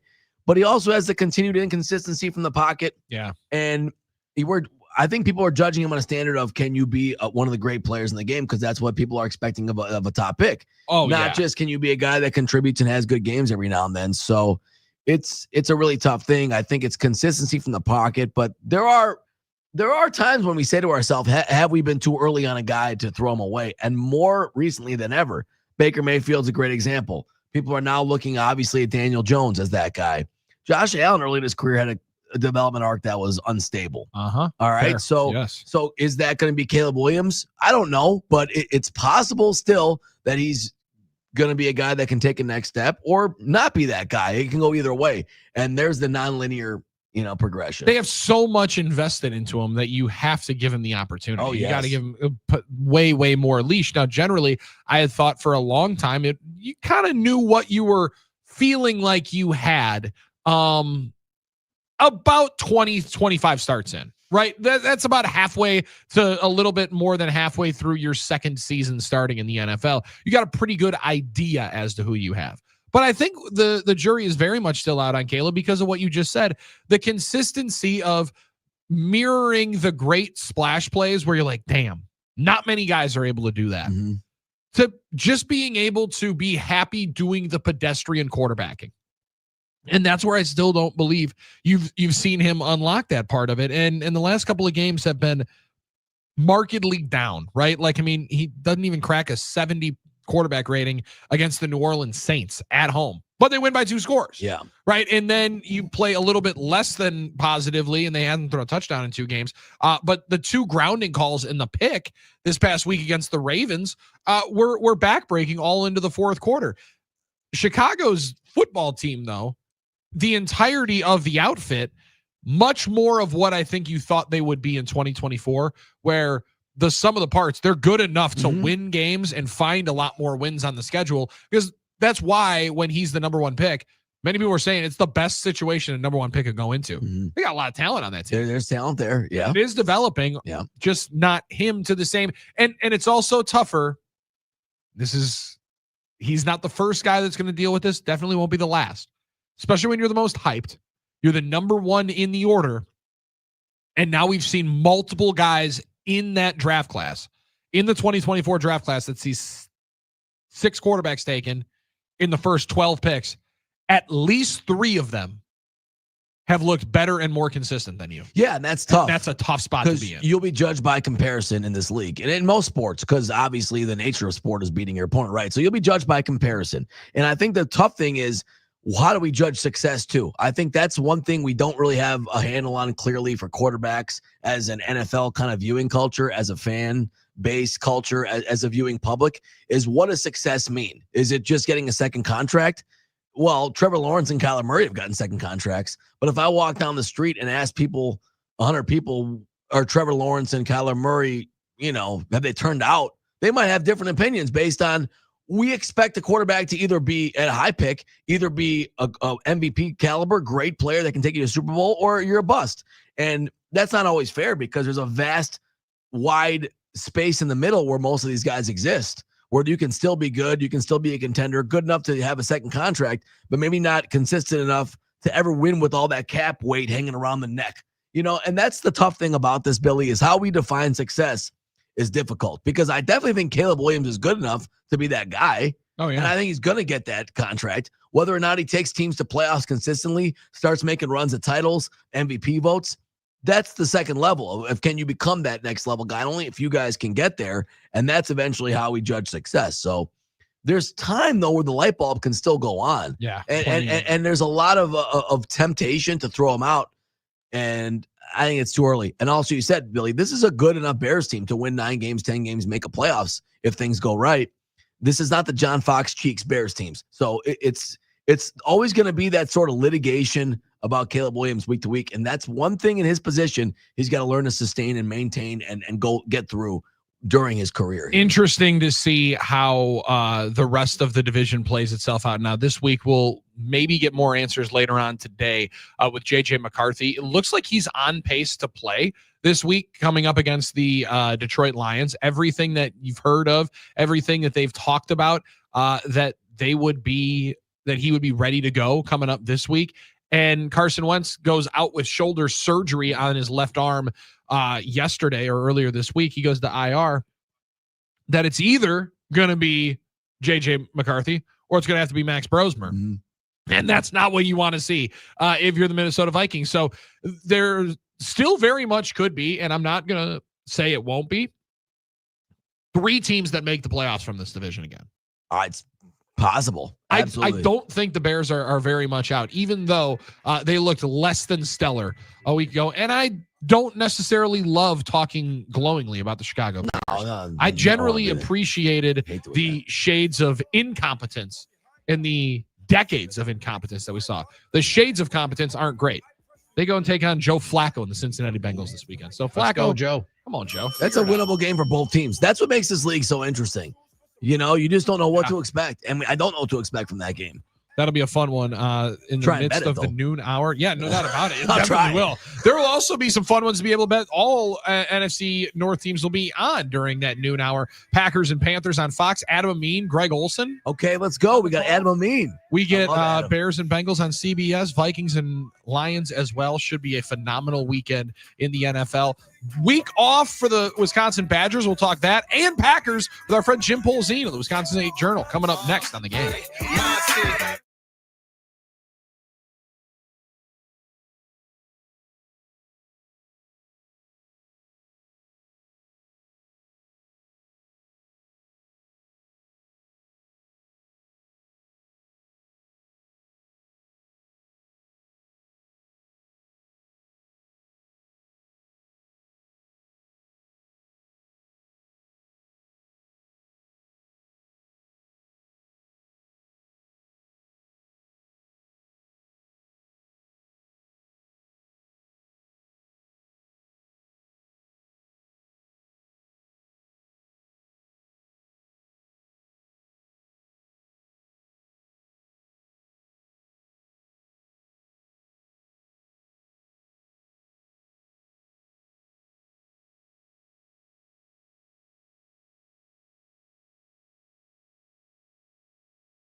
season. Brackish, Giannis says no.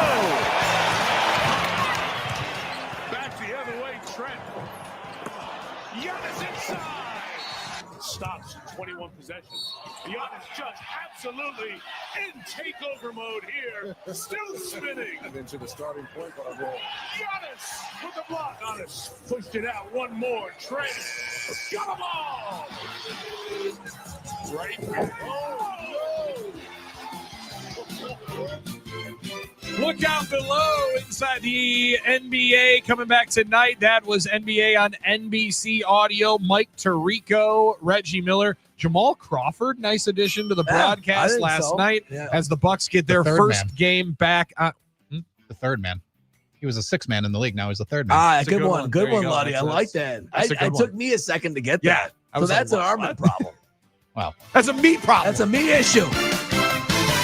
Good one last night, though, as the Bucks get themselves back onto NBA on NBC, and the nostalgia hit pretty well for you last night. I know most 90s kids had it all on night one. Oh, my gosh. It's pretty dang good. Also, there's differing opinions on Maria Taylor.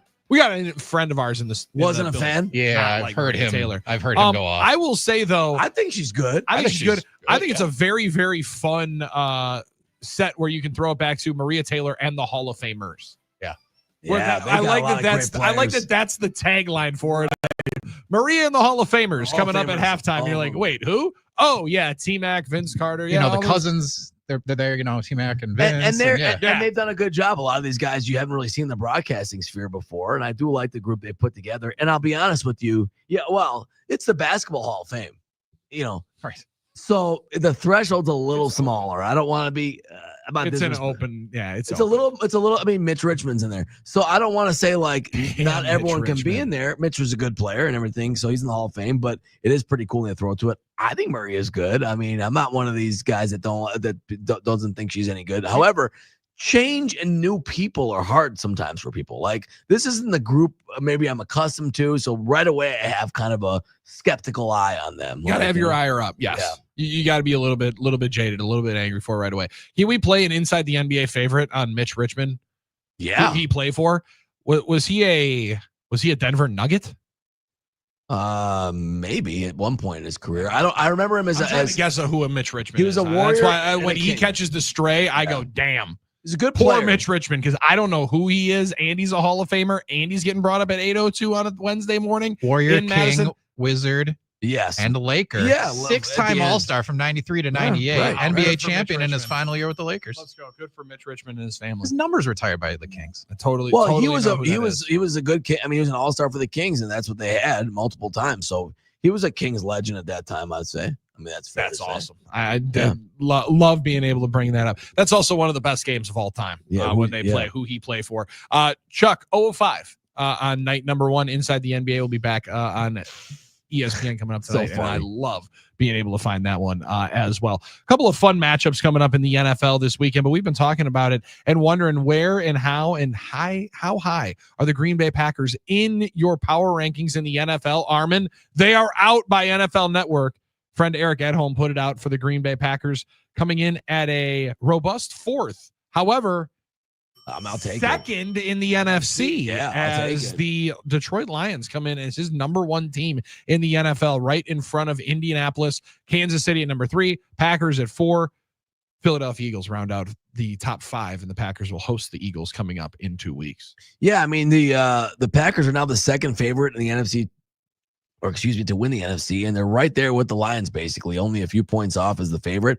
And I think at that point, you were getting good value on them now before the weekend. Now maybe that's gone, but yeah, I think that makes a lot of sense, Billy. I think for what the Packers have done this year, what they put on the field and produced, you're talking about a team that still only has 1 loss. I know they have the tie that felt like a loss, but it wasn't a loss, and they only have 1 loss there. Now, I did have a texter that wanted us to stop referring to them as a 5-1-1 Packers and said it'd be more accurate to say they're 5.5 and 1.5. I'm not doing all that. All right. Okay. That's a lot, but I like it. It's also not the fact. The fact is they're 5-1-1. That's what it is. In reality, that's like de facto how their record kind of functions in the standings as a half a win. So therefore you have it. But yeah, I don't know if they'd be a betting favorite right now if they went up against the Eagles, but they right now seem to have produced better in the NFC in terms of what their chances are in the conference. So I think this is a good spot for the Packers to be in. This is where the Packers fans wanted them to be, whether or not they've liked the way it's looked.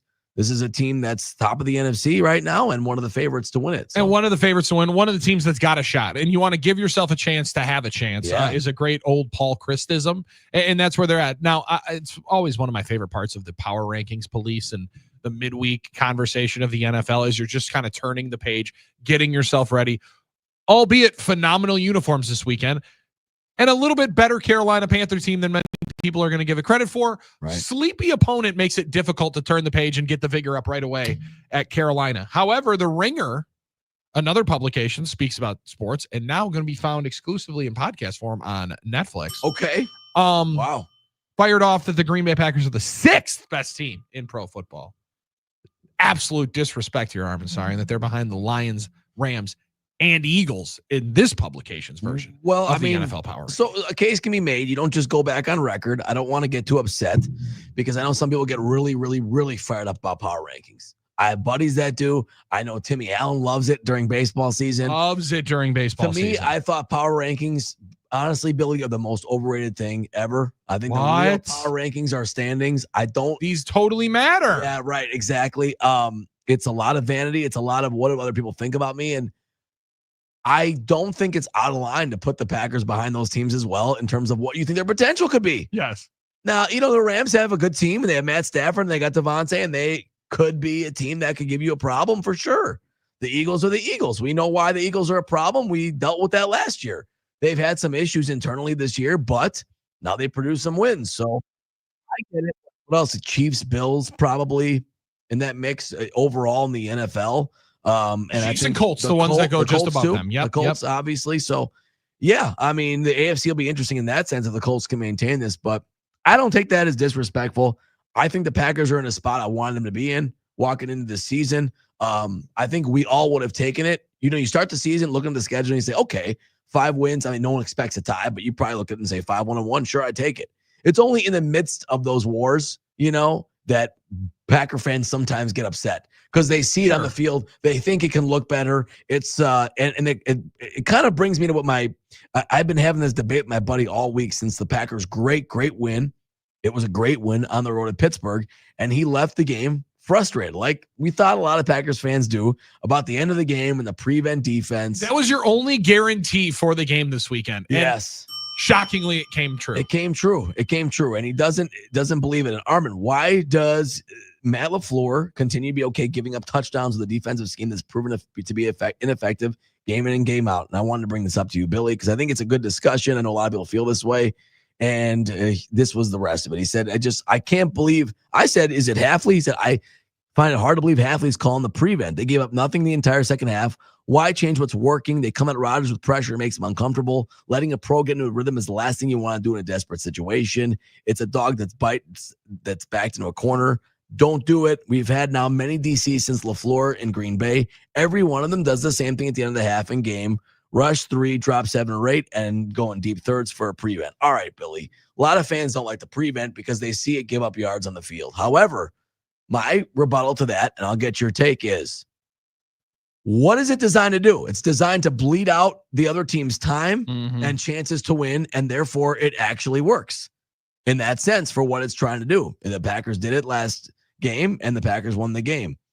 Your thoughts on that whole situation? So I got a lot of thoughts on it. Now, there's a number of different ways that you can go at it. And what prevent defense, quote unquote, ends up being is far different than what we associate prevent defense with when we're watching it and seeing it on the football field.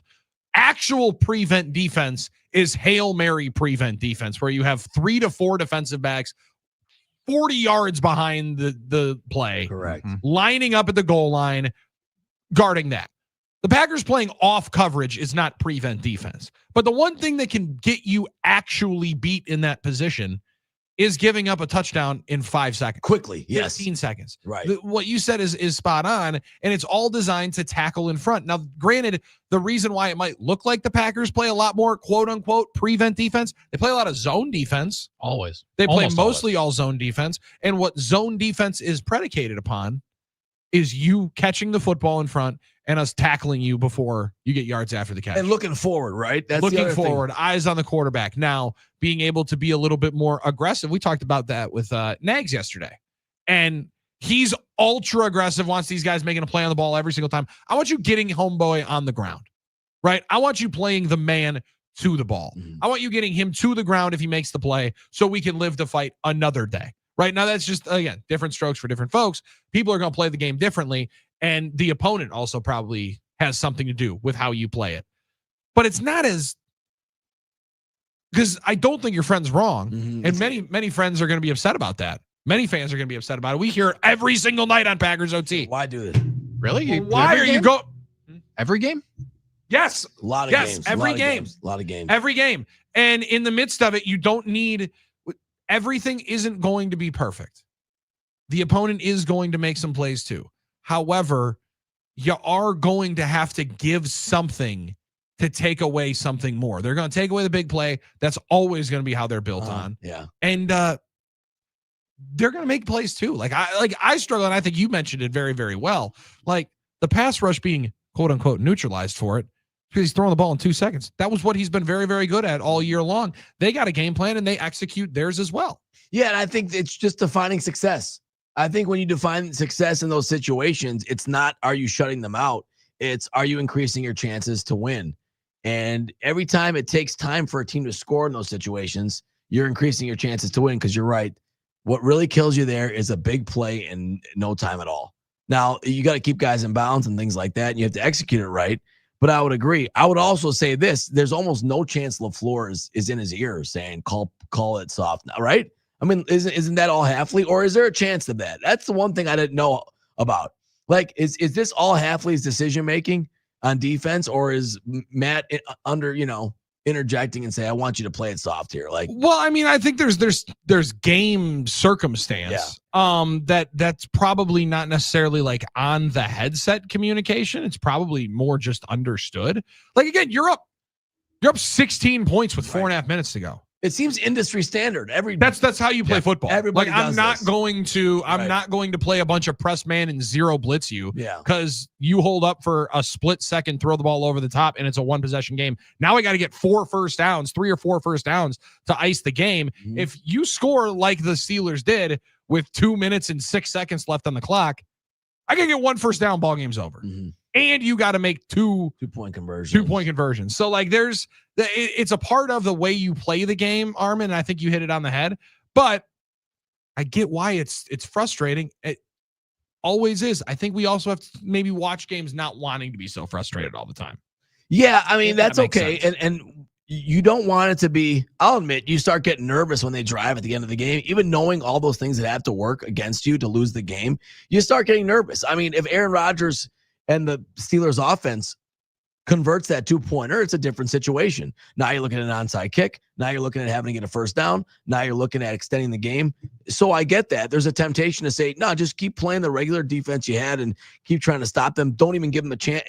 The intuition is you're giving them a chance to get back in the game by gaining yards and things like that.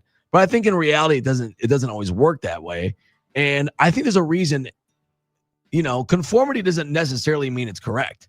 But there's a reason why it's kind of the industry standard in defense is to play it that way and to play that strategy. So I'm not really sure if it's, a LaFleur playing it safe or Halfley playing it safe. I think Jeff Halfley had a plan. That was the final part of his plan, and it works. So, yeah. But I think getting into that prevent or whatever, the soft zone, getting into that mode, sometimes teams do it when they really shouldn't yet. Like sometimes teams think they're in that mode where we can play. I think fans think the games are a lot more in doubt than they are. That's absolutely true. I think there's a fear that always fear. The worst case scenario is always going to happen. Because you remember it happened once 5 years ago. And yes. Yeah. Like, and at some point, hey, 16 points with 5 minutes to go, you're pretty okay. Don't let all of the scars of the NFC title game fear every single game that you watch. Great point. I think it's going to be okay. 877-794-1973. Let's hear from our friend Jim Polzine on the other side. He's going to talk some Badgers football, some Packers football as well. It's 877-794-1973. If you want to join the conversation, it's no BS on the game.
if you don't go to the University of Wisconsin, you're going to end up eating government cheese and living in a van down by the river.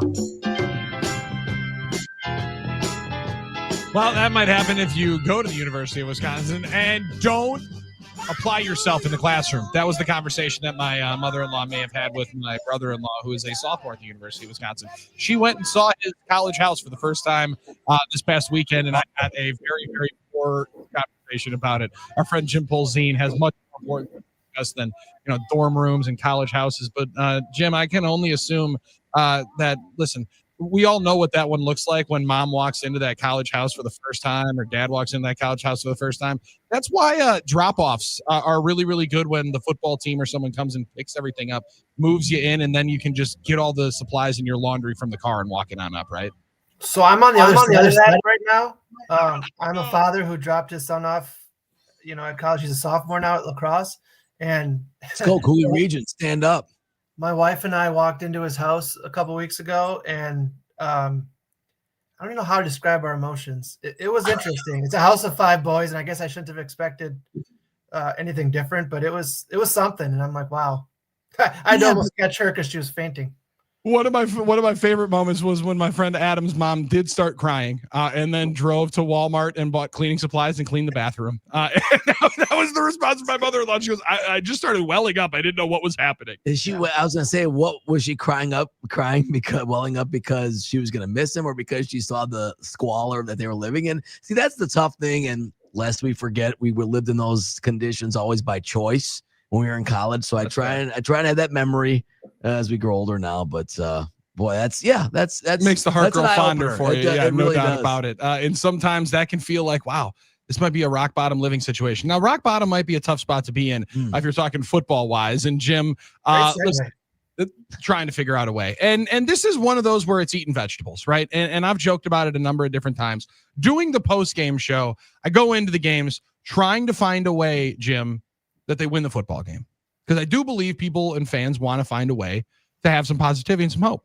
Going into the bye week, hard to find. However, when you bookend the month of October, the way that it was discussed all year long, all off season long, I don't know I ever thought I'd come out of it seeing the Badgers lose 4 games, get shut out in 2 of them, but at the back end of it, the last game in Oregon, come out with just a little bit of feeling like they have not completely packed it in for 2025. It's a weird vibe after a way that they fight in Oregon, the week that they had as a program, the letter coming out from the university and from the athletic director.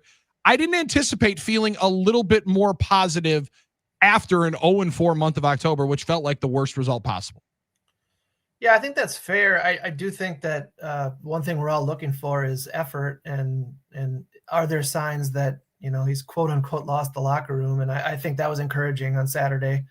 I think those guys are still fighting hard. They're still playing for him, for the other coaches, for each other. So I think that's a positive. I mean, Mother Nature, can we just admit that Mother Nature probably helped a little bit, right? Like, sure. As much rain and the wind as there was, I think it took away from what Oregon could do offensively. So that maybe kept the score a little closer, but that doesn't take away from the fact that there's effort there, and there's guys that are still playing hard. And I think if you can look beyond the score and the record right now, I think that's one thing you can key in on as being a positive. And I think a lot of fans, Jim, want to find ways to go right to solutions, right? Like, how do we fix the problem? And the first thing people go to is money, right? We have to find more money, throw more money into the program. That's an easy fix. But I think, as we know, it's a part of it, but it's not an easy fix. It's a part of the solution, but it's not the only solution. You had a really interesting article on Badger Extra where you talked, where Ted Kellner gave the comments. Big Badger donor, of course, and I think he was more resistant to change in leadership. You can tell me what you think. Than I think maybe people would think in that situation, and the idea that just throwing money at a problem is not going to fix it. Yeah, I mean, I didn't know what Ted would say. I reached out to him thinking, people had asked me, what does Ted Kellner think of this situation right now? And so I'm like, well, I've got his number. I can try him. I talked to him about a year ago at this time.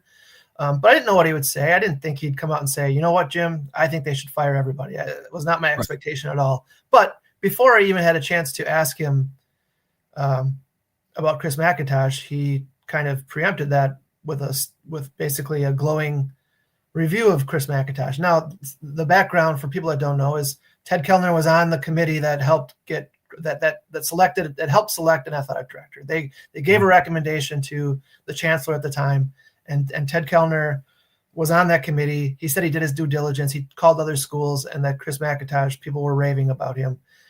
So that's background that's important. But 4 years later now, it seems like he's still very much in favor of Chris McIntosh, and that's kind of where his process starts. He doesn't want to be a guy that says, fire the coach. He thinks that's an athletic director's job. And if Chris McIntosh believes you shouldn't fire the coach, then I think Ted's on board with that. So yes, to answer your first part of your question, that to me is a sign that things aren't going to change in terms of people getting fired. Because if Ted Kellner is on board with this decision, then I think it's not going to change for the time being. The other side of that you mentioned is money. You're right. Like I think we've all known all along that Wisconsin needs to devote more resources. It needs to start playing the game that others are playing. How that looks is to be determined to some degree. And I think some transparency would help in that regard. But I think the idea that it's going to fix everything is it's far-fetched, because I think there's a lot of problems to solve. And I don't know if they're ever going to throw more money than some of the teams they're competing with. I just think that's hard for me to believe.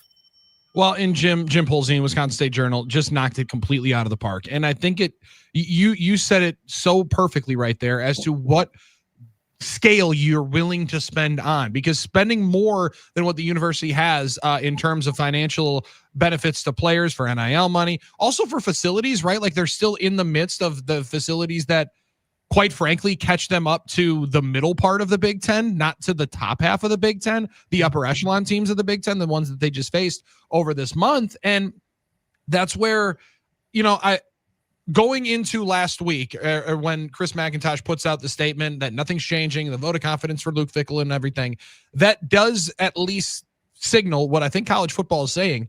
We're making these decisions now, Jim, because you have to have as much of it in place as you can, know how much money you have to spend on the roster, know how much money you have to spend on coaches, what we're putting facilities into, and how we can craft some of these deals, because you got to start building out a roster like first week in December, where I thought these buyouts and the timing, I've never liked firing coaches in season. I still don't necessarily like it for what happens in the room and what it does for the development of players.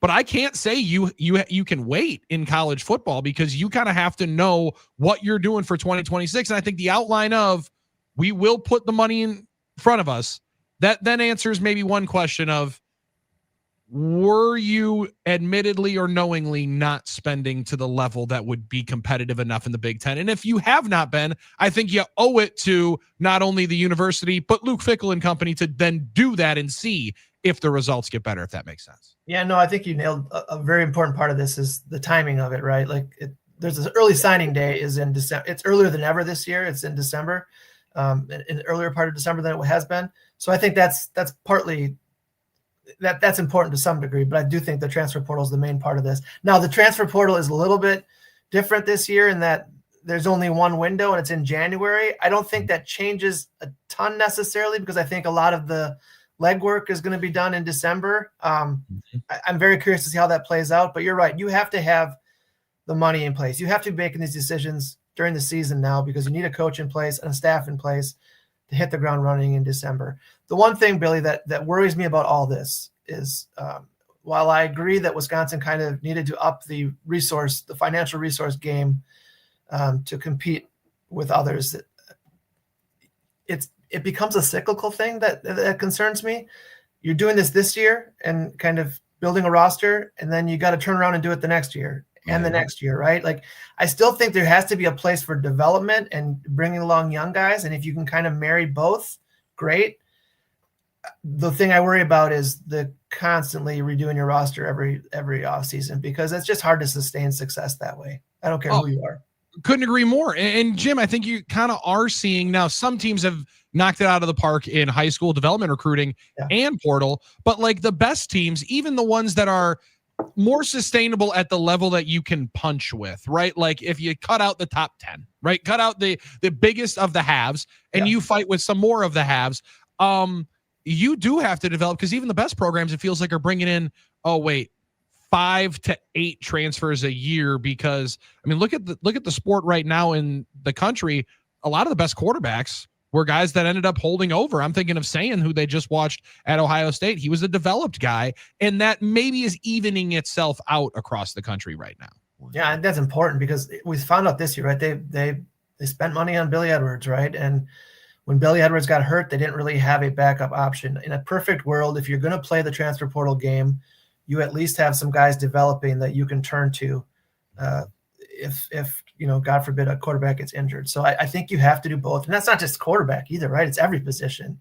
It's safety. It's edge rusher. It's left tackle, right? I mean, like there's got to be some depth in a program, and they're going to have to make some big decisions in the offseason about where they spend their money and how they spend their money. But I hope it's not at the expense of continuing to bring along some of these young guys, because I do think there's some young talent in this program. I think if there's one thing you can kind of point to as a positive, there is some, those 24 and 25 recruiting classes have some talent in them, and now it's just a matter of seeing whether they can develop. And I think that's the tough thing for fans, and the frustrating part is that in this era, you can't even get excited about those guys anymore, because you don't know if you're going to keep those guys. Like you used to be, you can get excited about the freshmen. You get excited, great, this guy's developed. We're going to have him for 4 years. You don't know what's going to happen anymore. And, and it is hard to kind of build a relationship as a fan with a program, especially if you're not winning in the meantime. And that can be a struggle. So I think, and I don't want to segue to basketball here, but I do think basketball, just starting up, it's interesting, because I think there's probably a lot of people, myself included, I'll raise my hand, who wondered last year at this time, well, if John Blackwell has a big season, is he going to be back for a junior year at Wisconsin? And Nolan Winter, the same thing, right? Like Chucky Hepburn left, a guy I never thought would leave this program, left. So I think you naturally have to start wondering, is a Blackwell, is a Winter going to stick around? And you know what? To Greg Gard's credit, to their credit, those guys are still here. And I think that's probably why there's a little bit more of a connection from fans to the basketball program, in addition to wins and losses, right? But I think you're right, Armin. Like it's hard to wrap your arms around these guys, because you just don't know if they're going to stay. Like Mason Posta had a great game the other night, 13 tackles. And already I think there's fans that are afraid, is Mason Posta going to be back next year, or is some big-time program going to steal him away? It's natural. Yeah, it's a tough spot to be in, but you're spot on that they have some young talent there, and being able to develop, being able to get better. You need to be able to retain your best players. Hilton, also a lot of fun to be able to watch, but also, to talk about basketball and the glowing parts of how they can continue to bring some of these guys in. Man, Greg Gard just continues to pound the pavement, and you want to talk about resources. He's found a lot of resources as well. And just every single time people want to start doubting where they can go, he brings them back in. Is there any pause for you on the Kirk Penny exit, though, as to how that will affect how they look throughout the season offensively? Yeah, I think the good news is they're pretty established, and I do think they have a good coaching staff. I don't know in the short term if that's going to be an issue.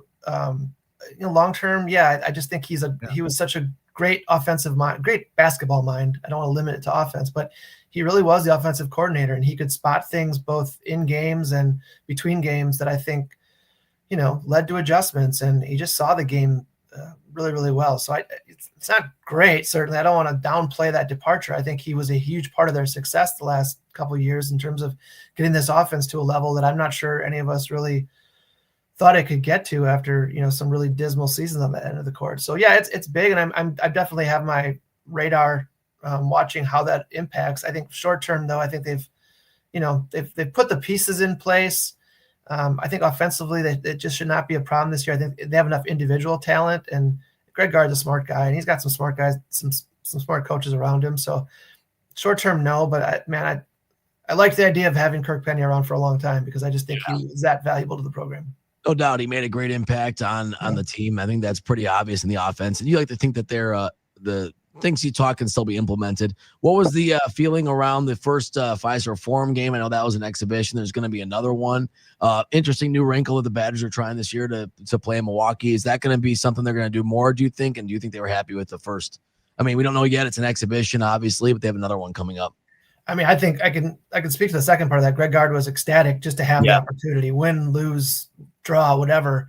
I just think you practice against yourselves for so long, and then to kind of see some of your weaknesses and strengths play out in a game that doesn't even count. I think it was extremely valuable. Greg Gard said it after the game. I actually bumped into Joe Krabenhoff the other day. They want more of those. They want like 4 of those games a year if possible, because there's so much value in them. Yeah, and to get in front of that Milwaukee fan base, there's some value in it, no doubt.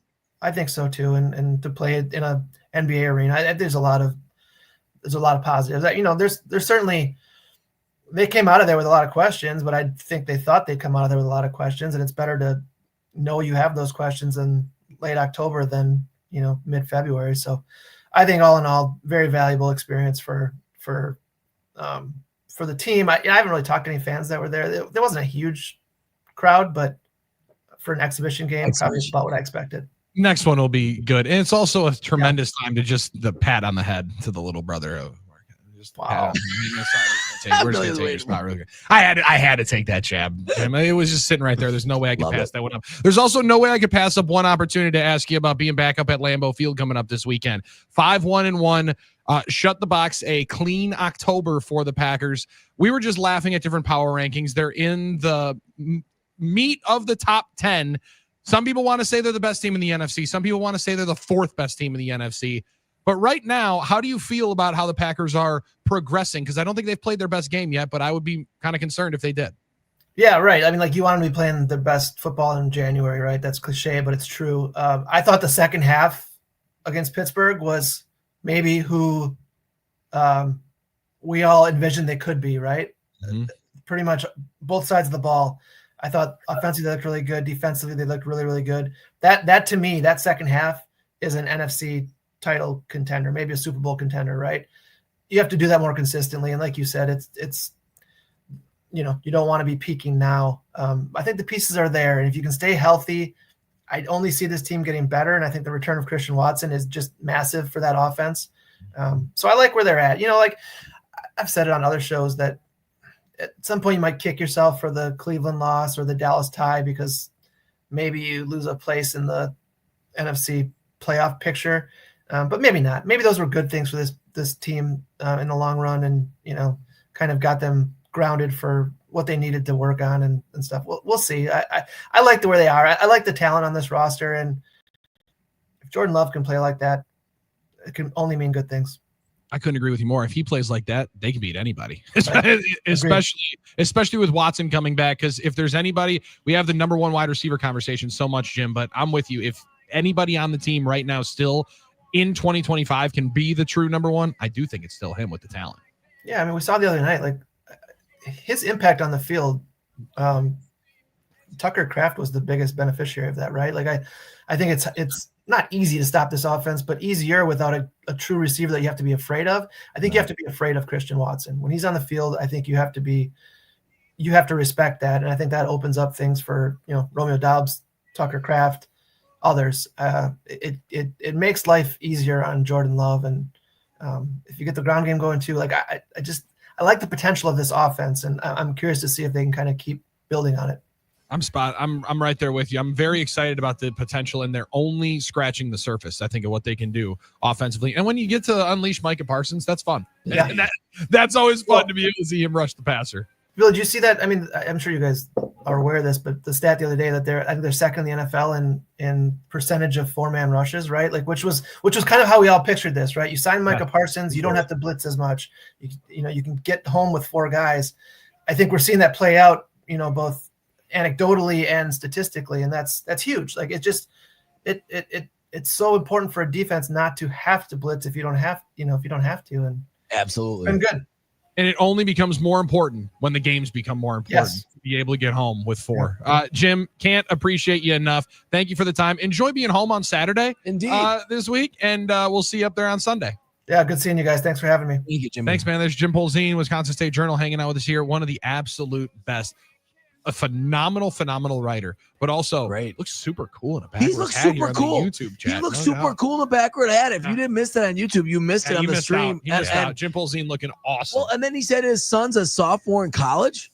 He looks like he's younger than us. I'm kind of confused now. I don't, me and my struggles with being an old guy and all this stuff. You're not that old. Is he an old guy too or not? Like, is he a young guy, but his kid's in college? Wow. All right, Jimmy. Yeah, that did break me at the beginning of it too. Jim looks incredibly young. Because I kind of want 32. That's awesome. I want to be like him when I grow up. Super cool.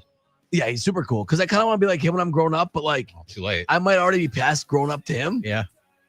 Yikes. I mean, you might be older now. That's a tough deal. That's a tough deal. 877-794-1973. Help out Armasari with that realization. Please help here on the Nicolay Law.com talking text line at 877-794-1973. We'll fire in a parlay of the day with profit from last night into hour number 4.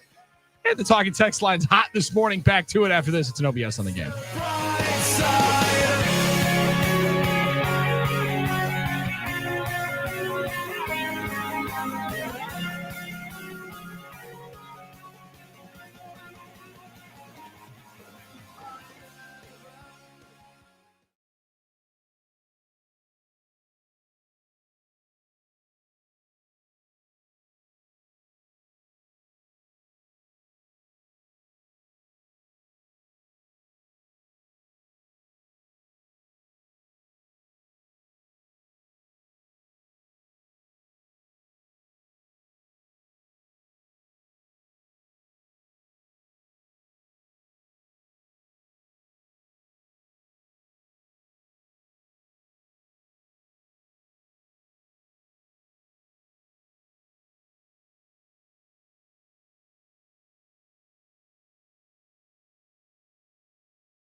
I love what I'm seeing. I think guys are playing to win, and this is what we are going to do this year. This is why we're here. This is why we wear this jersey. This is why we represent the fans. This is why we represent our team, our family. We play to win, and this is how it's going to be the whole year. And I think we have the personnel, we have the players to win games.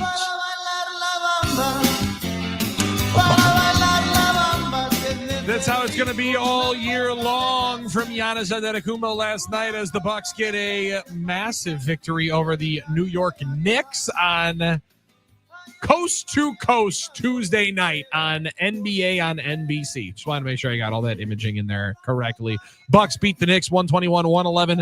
The Greek Freak last night, freaky into the second half, had 14 and 4 just in a 35-point third quarter where the Bucks stormed back from being down 12 at the break to leading at the end of that, or to being near striking distance going into the fourth quarter, outpacing the Knicks in the fourth quarter. They win it going away 121-111, 37 from Giannis last night. Big story was 25 from Ryan Rollins. And if you're going to see Ryan Rollins give you that, goodness gracious, this basketball team's going to be scary. Now, I don't know that you can count on, as much as I'd love to say, Ryan Rollins for 25 a night and him go 4 of 4 from downtown. As long as maybe somebody pops him in the mouth early. We had that suggestion on the talking text line earlier on. Somebody just get his lip bloody in the first quarter every game. Maybe you unlock that. If that's what it takes, I think we're willing to do whatever it takes. But Ryan Rollins was phenomenal last night, being able to not out-duel Jalen Brunson, but hold his own against one of the best guards in ball. Yeah, and you like to see that. If you get something like that from Ryan, great, but you're not gonna. So what does that mean? It means you get something like that from somebody every night. And I think that's what's a secret superpower right now of this team, is that there isn't a true number 2 that you can count on to say, okay, every night he's going to give it to you, like Chris or Drew. Yeah. But I think it's a situation where any of those guys could step up on any given night. You talked about the slow start AJ Green had, and then the burst he went on in the second half. Well, that's a great little burst you could have. Now, maybe that's a night where he can do it a little more consistently. Or maybe some night it's Gary Trent. We've seen him have really great games. We talked about Miles Turner. The points aren't really coming yet, but there are nights, obviously, he can get 20, 25 for you. So I think what's nice about this team is that you have a bunch of guys that can step in, especially when KPJ comes back. And Billy, that's my guy. KPJ has that potential to be a special player, I think, or at least be a little more transcendent in that regard, that can step up and be that guy at any given night and do what Ryan Rollins did for you last night. So it doesn't have to be Ryan Rollins every night. Some nights it can be somebody else. And hopefully, on most nights, that's enough of a mix and enough of a recipe for a win. And I think that's what you'd like to see. That really is it. Like you got to find somebody to be the one any given night that can give you a big time performance. And you mentioned AJ Green. Listen, he hits 3 threes coming out of the second half break. Those are the shots in the arm. I know it's kind of obvious. Somebody hits 3 threes, that's what you need. But you need to be able to find more, and who is going to be the volume guy. But I don't think that can necessarily be determined right away. I think it is one of those deals, Armin, like you just said, where any given night you'll ride the hot hand, and that will be who takes 12 shots alongside Giannis. Otherwise, we're not just going to force feed a bunch of touches to somebody to try to get you rolling. Sure. If you get rolling, then awesome. We'll keep feeding the hot hand. But that's right. It's going to be a prove it on any given night deal. It was fun to be able to see them on NBA on NBC. Also going to be fun to be able to watch them against one of the better teams in the in the West coming up on Thursday night when the Golden State Warriors come to town. We talked about attendance earlier on here today. It's usually a very, very hotly attended pregame. Huge. Is when the Golden State Warriors are in town. Yeah, one chance if to come to town. You are going to the game on Thursday night, get there early. You got to get there early. You got to get there early because Steph Curry will be out there. That's right. That is one of the greatest sports viewing experiences of all time. Steph Curry during shoot around. Yeah, he's been the star of a generation for a while now. It's hard to believe he's getting as old as he is. So many kids related to him growing up. Obviously, grew that fan base. And you're right. It reminds you of when Kobe came to town, the Lakers came to town. One shot to see the Warriors every year. If you're a Bucks fan, they come into town once. And you're right, Billy. Everybody comes to that game, and the ones that they come early and often to see Steph warm up, to see him out there, to hopefully get a second of a moment of an audience with him, maybe yelling when he comes out or comes in the tunnel. That's always a spectacle to see. It's always the best work for the scoreboard crew. Making fun of her, the scoreboard crew. They go in on everybody. They do that. Like became a Warriors fan last week, as they should. Also a Yankees and Cowboys fan. I love it. I love when they go in on it. I love when they do their little games with all the Warriors shirts in the crowd. Like also a Yankees and Cowboys fan. Yes. Just a lot of fun. Formerly a Heat fan. Yeah. Steph is though one of the one player that in a different time would be everyone's favorite player, or would be just the best player of a generation. He's in the same generation as LeBron James, so tough to be the best player of that generation. Sure. However, even as a LeBron guy, he's making a difficult case, because I did not think he was going to play this well this late into his career. He is still phenomenal. And he had a big night a couple of nights ago on their Saturday night special in Golden State. That's a fun team, especially with Jimmy playing well early. Generally, that's not something that he likes to do. You know, and they talk about you can't tell the story of the game, the story of the league without so-and-so a lot, right? That's truly one guy where you talk about the entire the entire era, the entire the way the game changed was a centerpiece of him, and the way he was the centerpiece of that Warriors team that totally changed basketball. The basketball porn, all those jokes, like the way they moved the ball, the way he just went nuts from three. I know that was the term they used to use.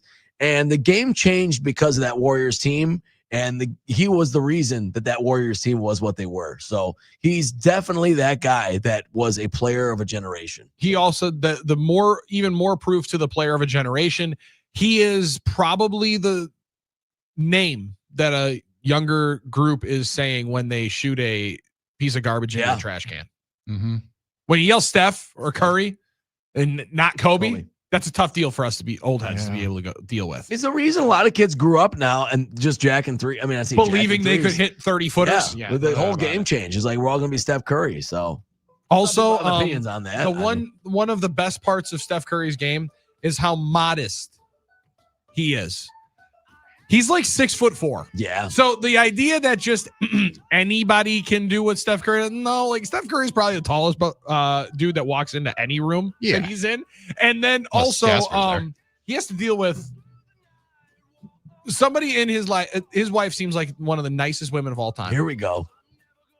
But man, does she like making it difficult on my man? Like, how many different times does she end up saying something that it's like, wow, we got to have this conversation that's now? definitely part of it. 37 years old, 3 kids, but hey, that is what it is. That was a big deal a couple weeks ago. I remember that. Oh my goodness, she's always upset about something. Always But something. listen, I'd be fired up if I got to watch Steph Curry coming up on Thursday night, and I'd be there early, and I would be at hour number 4 early. We're going to be right on time for it. Parlay of the day with profit from yesterday coming up next on the game.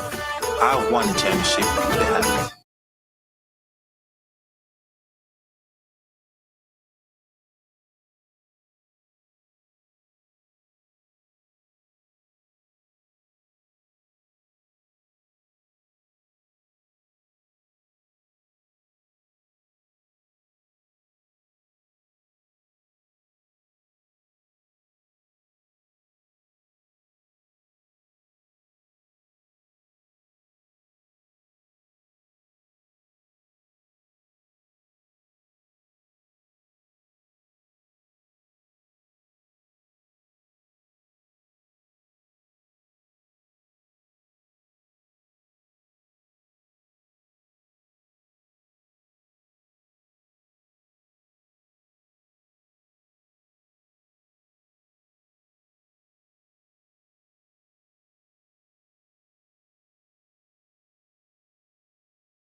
Buffett do? Funny you should ask, Alan. I'd say, pour me something tall and strong, make it a hurricane before I go insane. It's only 12:30, but I don't care.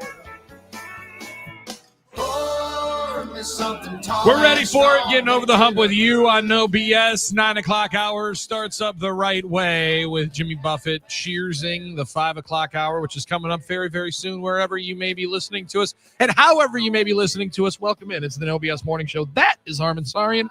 I'm Billy Schmidt. We've had a robust conversation this morning about the Milwaukee Bucks win over the Knicks last night, where they can sit into the Eastern Conference, how good they can be. Giannis saying, this is my city, my bleeping city. Take this. And it's not that city that wants me. It's the one that I've been with for a long time. How about that? Isn't that nice to It's hear? a beautiful thing to be And I able know to hear. everyone's been trying to read the lips. This is my city. We know that. My city. The next line of what Giannis yelled, I think everyone's been struggling on trying to come to a consensus about the lip reading. Maybe we need John Boy in here to get that's fair. this. That might be able to help us As out. well as I think I can do reading lips. I don't think he said, I don't blank with New York City. I don't think so. A lot of people have been trying to assign words to those lips.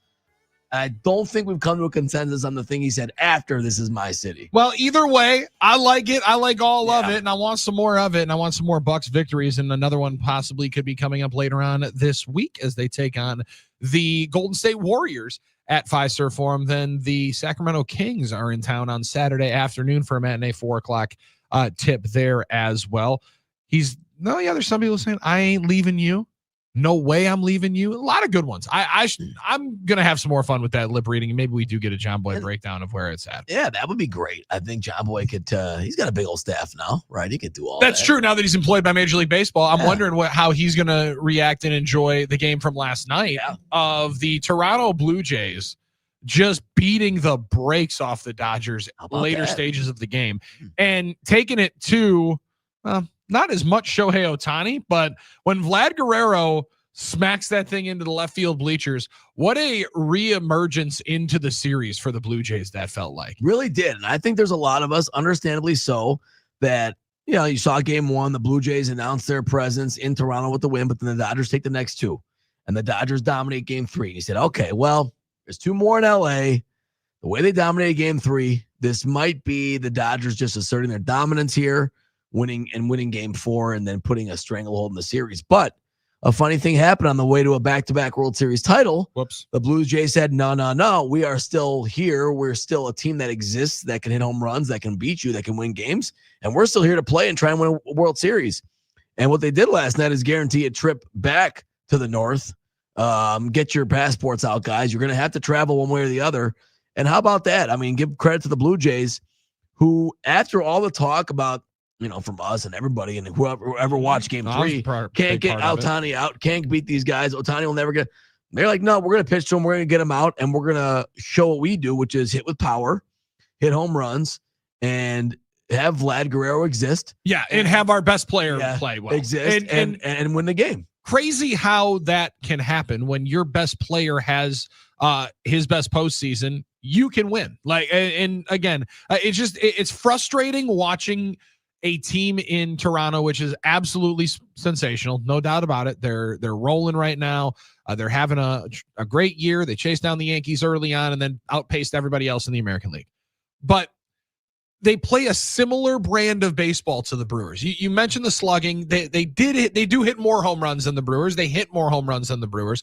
But the difference is their best player is healthy and hitting home runs in the biggest moments, and like getting and stringing together a bunch of hits last night against the Dodgers. And at least a part of me feels like you can validate how the Brewers play the way the Blue Jays are keeping themselves in the series. But it just reemphasizes further, and not to beat this dead horse. Goodness gracious, you need more from your top three hitters and four hitters. And it just shows this was somewhat of a gettable Dodgers team. And again, they haven't proven anything. It's 2-2. It's a 3-game series now in a huge one tonight at 7 o'clock. But off the mat for the Blue Jays. And that was good to be able to see last night because you did not want to see this thing just go out like a light. No, it makes it more interesting. And they proved at least that they can be in the mix and they can play with them and they can have a chance to win. Right? They didn't prove they can win the series yet, but they proved that they can at least not just be a doormat, right, in that situation. So. Yeah, Billy, they combine the the stringed hits, the single by Varsho. You had Clement in there, our local guy, Dalton Varsho. And of course the 2-run homer by Vlad. It's one of those things where you also wonder how the game 3, 18 inning fatigue affected both teams. Did it affect Ohtani? Mm-hmm. He went over, he pitched it, but he gave up some runs. Obviously, he wasn't great. So it's hard to say. So Shohei's first postseason as a starting pitcher, I would say, is over now officially. I think if he does pitch again, it's probably in relief. But he can get got. I mean, it shows you he's a little bit human last night. Mm-hmm. Had to get IV fluids, I saw, after game 3. Yeah. For cramps. So you have to wonder how that fatigue, in some ways it could have been an equalizer for both teams, even though the Dodgers came out and won. Big part of it. And listen, one team celebrated and probably exerted some more energy into the celebration, even though knowing that they had to play again tonight. It's just funny watching them show Ohtani as he comes off the mound. Yeah. And walks up to the dugout, doesn't even go in the dugout. My man is sitting there holding, he's got all of the equipment, his armor just lined up. Yeah. Elbow guard, wrist guard, batting gloves, shin guard. Like he's in King Arthur's court. Like he's loading up for like Braveheart. You know what I mean? They showed like the whole time lapse of my man just putting every single piece of equipment on, taking a massive gulp of water, and then walk over, tip the cap, and get ready to roll. Process. And you're right. Maybe there's no way to fully analyze it, but you got to guess that some of it is affected when you pitch and hit. And he was unable to be the complete difference maker he was in game 3 last night, but also he's reached base 10 consecutive times after a leadoff walk to start the game. So not the problem last night, but see if he's the solution tonight. Just hitting. Blake Snell will be on the bump against you, Savage, for the Blue Jays. And you're right. I don't think Ohtani he won't start again. I don't think he'll start again. He might pitch out of relief, but I don't think he'll start again. So I wouldn't put it past him to close out one. I don't think that's out of the question at all. In fact, I'd say it's pretty likely they're going to try and get innings out, especially if this goes 7. You're going to empty your clip and try and use your best guys, and he's obviously one of them on the mound. He's still one of their best pitchers. I don't know. We'd have to ask the real Dave Gaspers of the world about this. I don't know what kind of velocity is normal for him, or did he save it? Did he reach back? He was touching 97, 98. Those are really good numbers. Oh, he hits 100. He hits triple digits. I wonder if he could have given everything he had there last night. If he was able to be more rested. If he wasn't, he didn't pitch for a while, but he was obviously playing a lot. So it's pretty interesting when you look at all those things. We talked about Ohtani a lot and good reason. I know we've talked about Vlad, but you have to start thinking about his epic October run and where you'd kind of list that in terms of the great playoff runs. I mean, this has been pretty epic from Vlad Guerrero. He's making a name for himself. They might not win this World Series, but if they do, he's going to etch his place in history. And either way he will, but you remember it more. He'll go down already as one of the most beloved Canadian or tied to Canada baseball players of all time, playing now in Toronto for the rest of his career. He signed for 15 years, $500 million, I believe was the contract before the season, or just into locked and loaded, the season. Man. Yeah. And for you to pay that off with a trip to the World Series in the year that you signed the contract, I mean, that's as good as it gets. Dare I say, Giannis-like. In 2021, when just to start the year, signs the massive supermax when the conversation was going to be all across the NBA landscape. If he was going to stay, was he going to go? And then they go off and win the title 7 months later. So hopefully, I say hopefully, because I want Toronto to win. As much as we did talk very nicely about the Dodgers yesterday, I don't like the Dodgers, and I don't want to see Los Angeles win. I would not like to see them ruin baseball, as Dave Roberts has said he would like to do. Ruin baseball some more. I prefer to not do that. However, going to be a fun one to watch here tonight, and then into Halloween night on Friday, guaranteed trip back to Canada. It was almost a spooky story for the Cam Scatterbo injury. You got news of that earlier this morning. Ian Rappaport putting it out within the last hour. Cam Scatterbo's injury, a 4 to 6 month recovery. He was placed on IR, suffered not only the dislocated ankle that was ugly, pretty obvious when watching it on television and on Red Zone, also with a fractured fibula brutal, and a deltoid ligament rupture. That can't be good. Is it Doesn't sound deltoid good. in the lats, delts? Isn't that upper body? Isn't that upper? Deltoid? I don't know. I have no idea what I'm talking about. I'm sorry. I'm not. The deltoid ligament is kinesiology a major. strong triangular shaped ligament on the medial, which is the inner side of the ankle that connects the tibia and foot bones. I can imagine a lot of stuff down there got kind of screwed up. It acts as the primary stabilizer for the ankle joint and resists the foot's upward twisting eversion. I was thinking of the deltoid muscle, which is the shoulder, the delt area. Yes. Oh yeah. I know what you were talking about. You were just flat out wrong. I didn't want to be. No, you're right. I was wrong too about. mean, Listen, too I'm mean not a about it, but yeah. I'm not a kinesiology major. No. I was a broadcasting major. I'm not a kinesiology major. Okay, Well, then figure it out. Know your own language. that's fair All enough. right? That's fair enough. But a tough one there. That's okay. That's a brutal injury. I don't want to be the skeptical guy. 4 to 6 months. Well, you can fix all it of all. what he just explained sounds Well- like damn near 4 to 6 years for me. Well, my God, yeah, that it's is tough. brutal. You can fix it all at once, Oh. though, can't you? It does sound like it. Yes. He said that Rappaport continues on, which means even at the very latest benchmark, the running back should be able to roll for OTAs and minicamp. A horrific looking injury, but not a complicated rehab. Luckily, surgery was right away to close the wound, and it was a success. The Giants expect him back for the offseason program. Surgery to close the wound is like, boy, you're going right to Yeah, that. that Like, just that's gives the you first. That's the first type of thing you have to do is to close the wound. Man, that's rough. Yeah, so it is a bummer because a lot of people love watching Scannable play and emerge. Kind of, it's like Well, a they were fun, throwback type too. player. Yeah, I mean, I don't want to be like, but he was sort of a running back fullback. He reminded me of Allstott in some ways. A big guy. There weren't many players like that, and the passion he played with and the excitement and the energy was always fun to watch. So that was a bummer. And he was sort of a revelation a little bit for the Giants there. No doubt. Him and Dart were the most hope that Giants fans have had in some time. And I think Jackson Dart is a much better, at least already to start, pro quarterback than I thought he was going to be coming out of Ole Miss.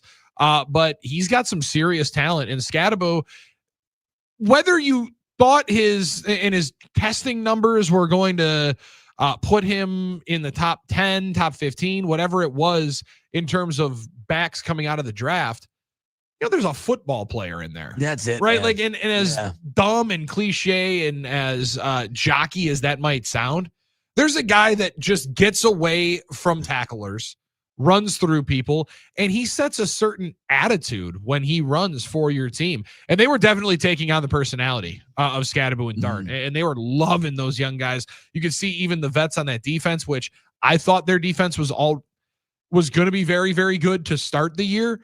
I didn't know their offense was going to keep them somewhat in a lot of games. They're 2-6, right? So their record is going to indicate that they should get blown out in a number of these games. But the Packers go to the Meadowlands in 3 weeks, 2.5 weeks. And that would be one that you keep your eye on and say, you're very thankful as to when you play a particular team, not just if you play a certain Because then the old trap game combo and the rake game combo will come up again. So this is also in the same day, by the way, yesterday, I think, Malik Neighbors had his ACL surgery.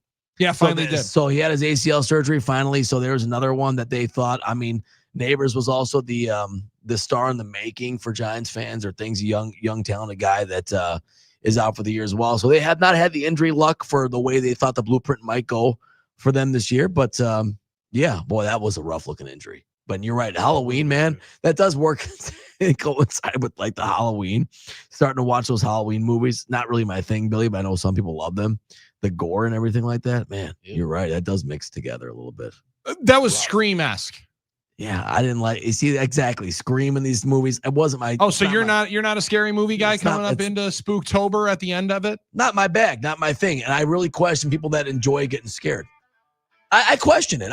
Wow. You're telling me you're going out here and getting entertained by getting scared about stuff? I mean, I need some comic relief here. That doesn't sound like entertainment to me, but I have friends that love it. Yeah. This is the time of year we get together and watch all these crazy horror movies and Halloween movies. And not liking scary movies, which I'm in the same boat as you. Right. I'm going to pass on them. It was tough though at a certain age because, like, You wanted to be like with cool. the girls with the girls. I get it. Yeah, middle school, high school. Like, we're gonna go see prom night. I'm totally not scared to go see that.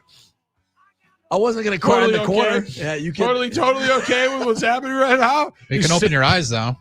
Arms are just like shaking. Gosh. Like I'm not a scary movie guy. I was gonna try and seem. You gotta try and seem cool in front of the girls. Oh, you had to. Yeah. Oh yeah, sure. I love these type of movies. I'm tough. Scared? I'm cool and tough. Yeah. You just close your eyes. Your parents' door there. Like I didn't want to see Check this. my closet. I don't read my Sports Illustrated again to get my mind off that. You know what I mean? That was kind of the Oh, whole Sports thing. Illustrated, sure. Armin's got his Sports Illustrated for kids Back cards. to the Those are good, actually. Yeah. We're always good. I like the perforated cards. Perforated cards, kind of the fake man. cardboard stock, the half stock. How do you Pretty think good. those would grade out now on a PSA? I don't know. Ask Darren Ravel. Hey, by the way, Matt in Milwaukee didn't like your take. Billy, our best player did perform in the playoffs. His name's Jackson Turio. Yelich is not our best player. He lost that title when he shrinks in every playoff game. Well, yeah, he performed at times, but then also was hurt. Yeah. So I mean, like you can say, yeah, he had good moments, but also Matt didn't seem to like much things that come out of. It's okay, which I appreciate, and we love even more of it. We want more of it. We appreciate you, Matt, in Milwaukee. We appreciate all of you on the NickLayLaw.com talking text line at 877-794-1973. Like Jonah in River Falls who feel seen. Thank you, Armin. I hate horror movies. I'm sorry. I just don't get it. Like, you ask me to pay money to entertain myself. It's not going to be by losing my shorts. Like I'm sorry. That's just the way it is. Or now, filling my shorts or whatever the term is. Yeah, filling your shorts, I think, is it. Losing your shorts is what we potentially do at the Potawatomi Sportsbook on a daily basis. However, not yesterday. Thank you, Giannis. Thank you, Milwaukee Bucks. Thank you, AJ Green. And thank you, Potawatomi Sportsbook. That was a sweat, Billy. Down the stretch, was that a sweat, baby? Fill you in even more and send you in with hopefully another winner on the other side. It's no BS on the game. Mr. Green, Mr. Nice Guy, he said, you're sick, you're sick. No more, Mr. Nice Guy. No more, Mr. Green. No more, Mr. Nice Guy, he said, you're sick, you're sick. All right. Now I want to tell you guys about my new obsession, Daisy French Onion Dip. One of my guilty pleasures during football season, watching games, not watching horror movies, is eating dips with chips, wings, veggies while watching the big game. Now, Daisy came out with a delicious Daisy French Onion Dip and a Daisy Ranch Dip, and they're game changers. As delicious as any homemade dips you're making. And they're made with real herbs and spices and other ingredients you'd find right in your own kitchen. So, give Daisy French Onion Dip a try. Look for Daisy French Onion Dip at a grocery store near you. Miss an hour of no BS? Honestly, Billy, I don't think you'd miss it. You can find all of the shows in podcast form. Just search No BS on the iHeartRadio app. When Americans volunteer to serve their country promises to take care of them when they come home. Paralyzed Veterans of America works with veterans and their families to make sure they get all that they were promised. You can help. Visit pva.org. iHeartRadio soundtrack flashback. Somebody had to put Baby in the corner for us to get this great song. 1987 gave us Dirty Dancing and an Academy Award for I've Had the Time of My Life.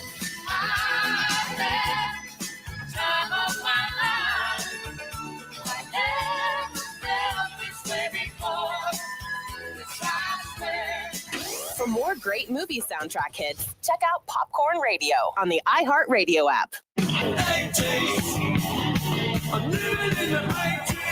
Hi. I was hoping you'd say that. I just got out of the shower. Yeah. Can I borrow your towel for a sec? My car just hit a water buffalo. I'm surprised to see you. What are you doing here? I ordered some lunch. You ordered it here? Well, I knew this is where my mouth would be. I really should change. Oh, I think you should stay the same wonderful person you are today. I mean, put clothes on.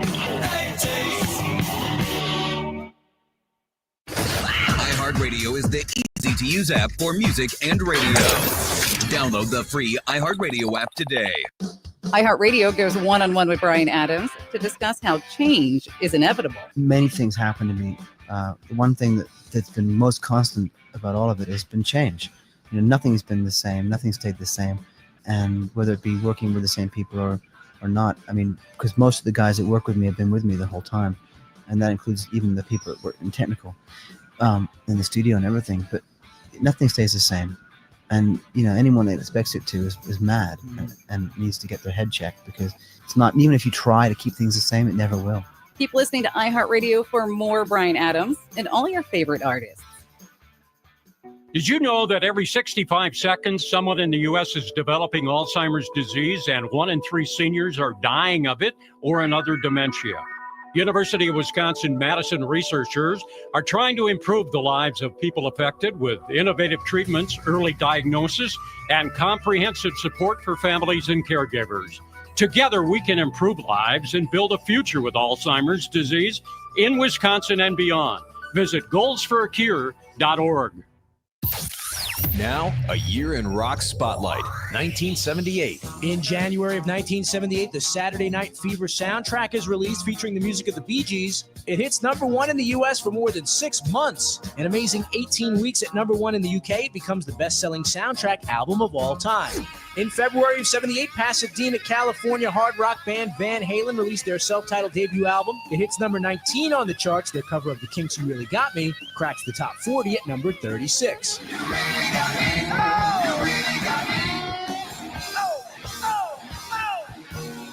In March, the Patti Smith Group released their third album, Easter. It goes to number 20. Their single, Because the Night, goes to number 13. It was co-written with Bruce Springsteen.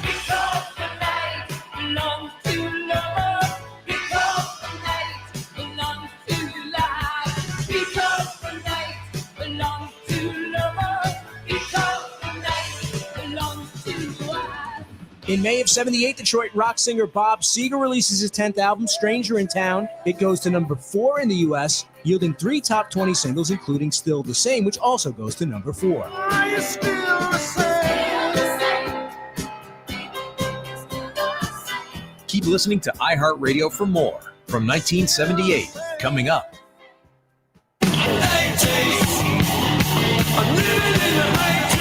Bueller.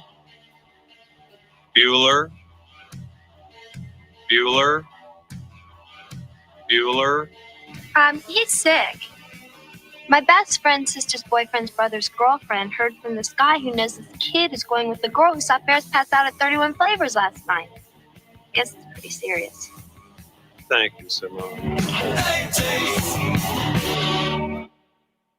It's the greatest story in sports. Star dropping straight back. Hit as he throws. Has the ball. It is a touchdown. I'm Doug Russell, and this is Tales from 1265, an insider's look at football's most storied franchise. A franchise that has had its dynasties. This is the first Super Bowl trophy. And its rebirths. Every major football decision will be made by Ron Wolf. Tales from 1265 is presented by Nicolay Law, your local award-winning injury lawyers, and can be heard on the iHeartRadio app or wherever you listen to podcasts.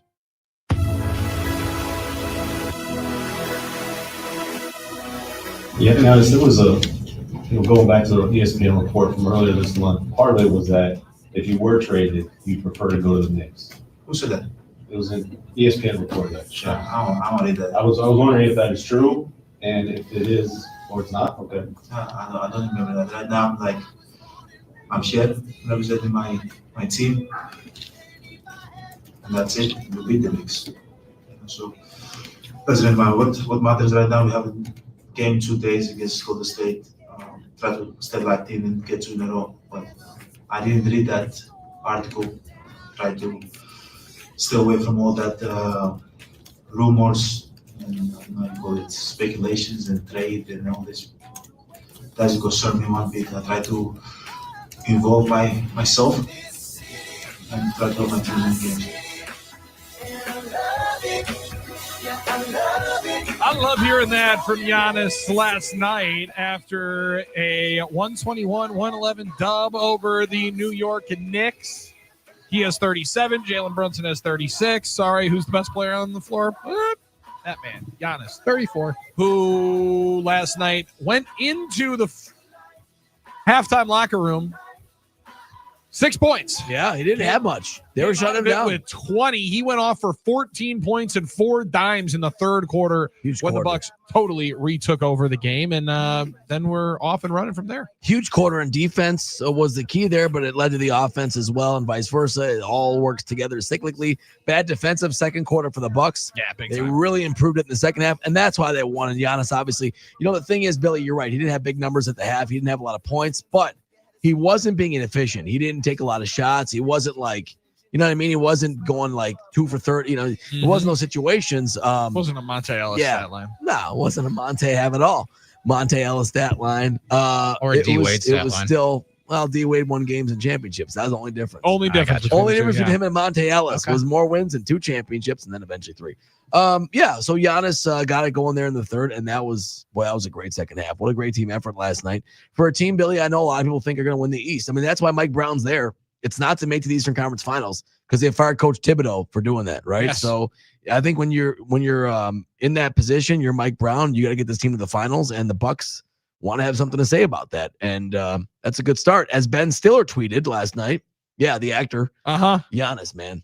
Dude, you see that? I was rolling. I was just scrolling through all of Ben Stiller's tweets. Now, I will say, Ben's a big Knicks fan, I think, right? Massive Knicks fan. Big New York massive guy. Knicks fan. I And like I Ben. actually respect the hell out of him because he's actually like in the chat room. Oh, he gets into. He's a real fan. He's like him and Chalamet went to a bunch of the games last year. Right. But Stiller is 1,000% in it. And so I actually am okay with when Ben Stiller jumps on. And I appreciated when even Pat McAfee told him, let's send their ass back to New York with their ears ringing. And then John Mellencamp, that's just not nice. That's not Indiana nice. That's not Hoosier hospitality. Mellencamp didn't like that. That's 2025, brother. on, Take it. come on, But John. I will say Ben Stiller is exactly right. And I understand why they wanted Giannis. And I imagine there's a lot more Knicks fans that even though the ones that said, well, we don't need it. We don't need him. I like our team right now. Yeah. I like Mikal Bridges and Karl Anthony Towns. I don't know that they liked Karl Anthony Towns last night with a robust, and some would say zesty, 2 for 12 with 8 points. He didn't do much last night. I mean, there are nights Karl Towns has big games and looks like one of those guys. Last night wasn't one of those nights. I had my binoculars out looking for him, like Wayne Larrabee. I was like, where's Karl Towns in this? He's being guarded by Miles Turner. Miles had a great game. And don't let that stat line fool you Right. because it fools some people that are box score watchers only. Yes, I said Armin, that. you said it though. Like, there's going to be a game he goes off for 25, 10, and 3 or whatever, and it's going to be like, oh wow, there's the offense from him, and there are multiple ways for them to go at it this season. And results are not always linear or they're not guaranteed, but you would think he's going to shoot threes close to his career average, things like that. He hasn't been, but nights like last night, defense, rebounding, because normally Giannis is a lot more rebounds. He wasn't as big a factor on the glass last night as well, but Miles Turner stepped in with that. And I saw a lot of Pacers fans just totally getting triggered by it, which made me very happy because Miles Turner is a topic that they get triggered by. And when they're upset, I'm happy. So that's a good thing. Are you hanging out still in some of the Pacer chat rooms and just these things keeping tabs on them? They come up on my timeline every now and then. I'm not really like Pacers in Providence seeking it out. Yeah, but they come up on your, you know how this, For You page works. Like they come up on your timeline every now and then. And I see some of them talking saltily about Miles Turner leaving them and going somewhere else and things like that. How did it feel to cheer against Tyler Kolek in Fiserv Forum? Weird, but he only played, 10 minutes or something like that? Played a little bit, yeah. 3 and Got stuff like himself in that. Weird, but it's always, anytime a Marquette player goes to the NBA, you kind of have that experience with them. I mean, Cam Jones is on Indiana, so I'm going to have that experience coming and up. still on Indiana. Still on Indiana. I like the way he handled his situation. Yes. Rick Carlisle said, no big deal. This kid is exemplary. He stepped up to them like it. That's how you handle it. That's how a Marquette guy handles it. I like seeing that. Because at first I was like, Cameron Jones, what are you doing, my man? I was a little disappointed at first, but I said, I don't think Cam Jones is in. You waited for more information because you said that can't be in. That was closer to Scott Scheffler than it was what did I say? That was closer to a Scott Scheffler situation than a Chauncey Billups situation, or you know what I mean? This is a sliding scale. This is a sliding scale. I mean, yes, you don't ever want to get arrested or caught by pulled over or whatever it was. Great callback for the Scotty That Scheffler was. in an orange jumpsuit. There was a lot of like, this guy really is in trouble for this. So, so it's weird anytime one of your favorite college players plays against you in the pros, but it's not hard for me. It's sort of like the Rodgers It's a good thing. moment. It's a cool moment. It's a cool moment. It's not hard for me to figure out what side I'm on. It's like the Rodgers thing, right? It wasn't hard for me. You know, I'm cheering for the Packers. First. I'm cheering for the Bucks. That's not hard. Right. It depends what laundry you're wearing, right? I mean, you are one of my guys, and I wish you well in the NBA. And I always am going to be happy when you do well and represent the brand. But I'm not cheering for you to beat my team. Did we have was Shaka in the building last night? I don't know if I didn't see him. Was he? I did not see him. I did not No. see. Usually he is in attendance To say hi to when those somebody from the Covenant is in the group. But Might have been hopefully he is. recruiting, might have been busy, might have been on the road. You never know what the schedules are like. So usually he likes his chances to see Tyler. When's Midnight Madness? Marquette Midnight Madness. I don't know if we're having one. Armin doesn't know MML. anything about the. Yes, we're playing Albany. He doesn't know anything about the schedule, so I don't know why you would think that he would know when Midnight Madness was. Do they I took still that do L. Midnight No, Madness? not really. No, I don't think they do it. I don't think they do it anymore. They have different scrimmages and stuff and different events, but the Midnight Madness thing isn't really something they do it consistently anymore. So, well, that's sad. Yeah, right. It is sad because I had great memories of Tom Crean coming Makes on sense. the ATV. Last story on Marquette, GoMarquette.com is October 11, 2004. No, they've done it since then. Are you sure? Yes, I've been. I'm just I've been there. I'm just kidding. I've been there to see Tom Crean's U2 cover bands play and all these things, and him coming in on the ATV. Oh wow! Having the whole team break boards with a karate instructor. They should get There's some the, electric nights at the Al McGuire Center. Let me tell Yeah, you. no kidding. When Dwayne Wade came and nobody expected that, and all of a sudden he walked out in the court. Those are Kind of like when we were at Good the Marquette game last year, and Yeah. Dwayne Wade was there, Good and I time. said, "Wait, Dwayne Wade's here." Then I was chastised by all of our friends sitting at the table. You, all of them, Luis, all of us. like Luis said, "Come Dwayne on." Wade's not. He's here, not dude. coming, Chill come out. on. I'm like, he's right there. I'm Loved pretty it. sure that's him right there. And then You they were right. flash the camera to him. Oh yeah, sure is shooting. Yeah. And there's Dwayne Wade. That was another L I took. So there you go. I took one L today because I didn't know that we were playing next Monday against Albany. And it's hard. Once it's November, I lock in. Once it's November, I lock in on That's Marquette good. men's That's a good basketball. All right, November 3rd, they play Albany. What is their nickname?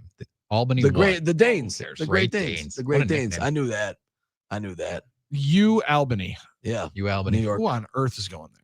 Lars' cousin played Kids there. that can't get into My other wife's, schools. I think my wife's cousin played basketball there or something like that. Women's, I think. I'm like not kidding you, or something like that. She went there. I don't know what it was. I'll have to figure that out later. Is Doesn't that where really Miles matter. Burkett went?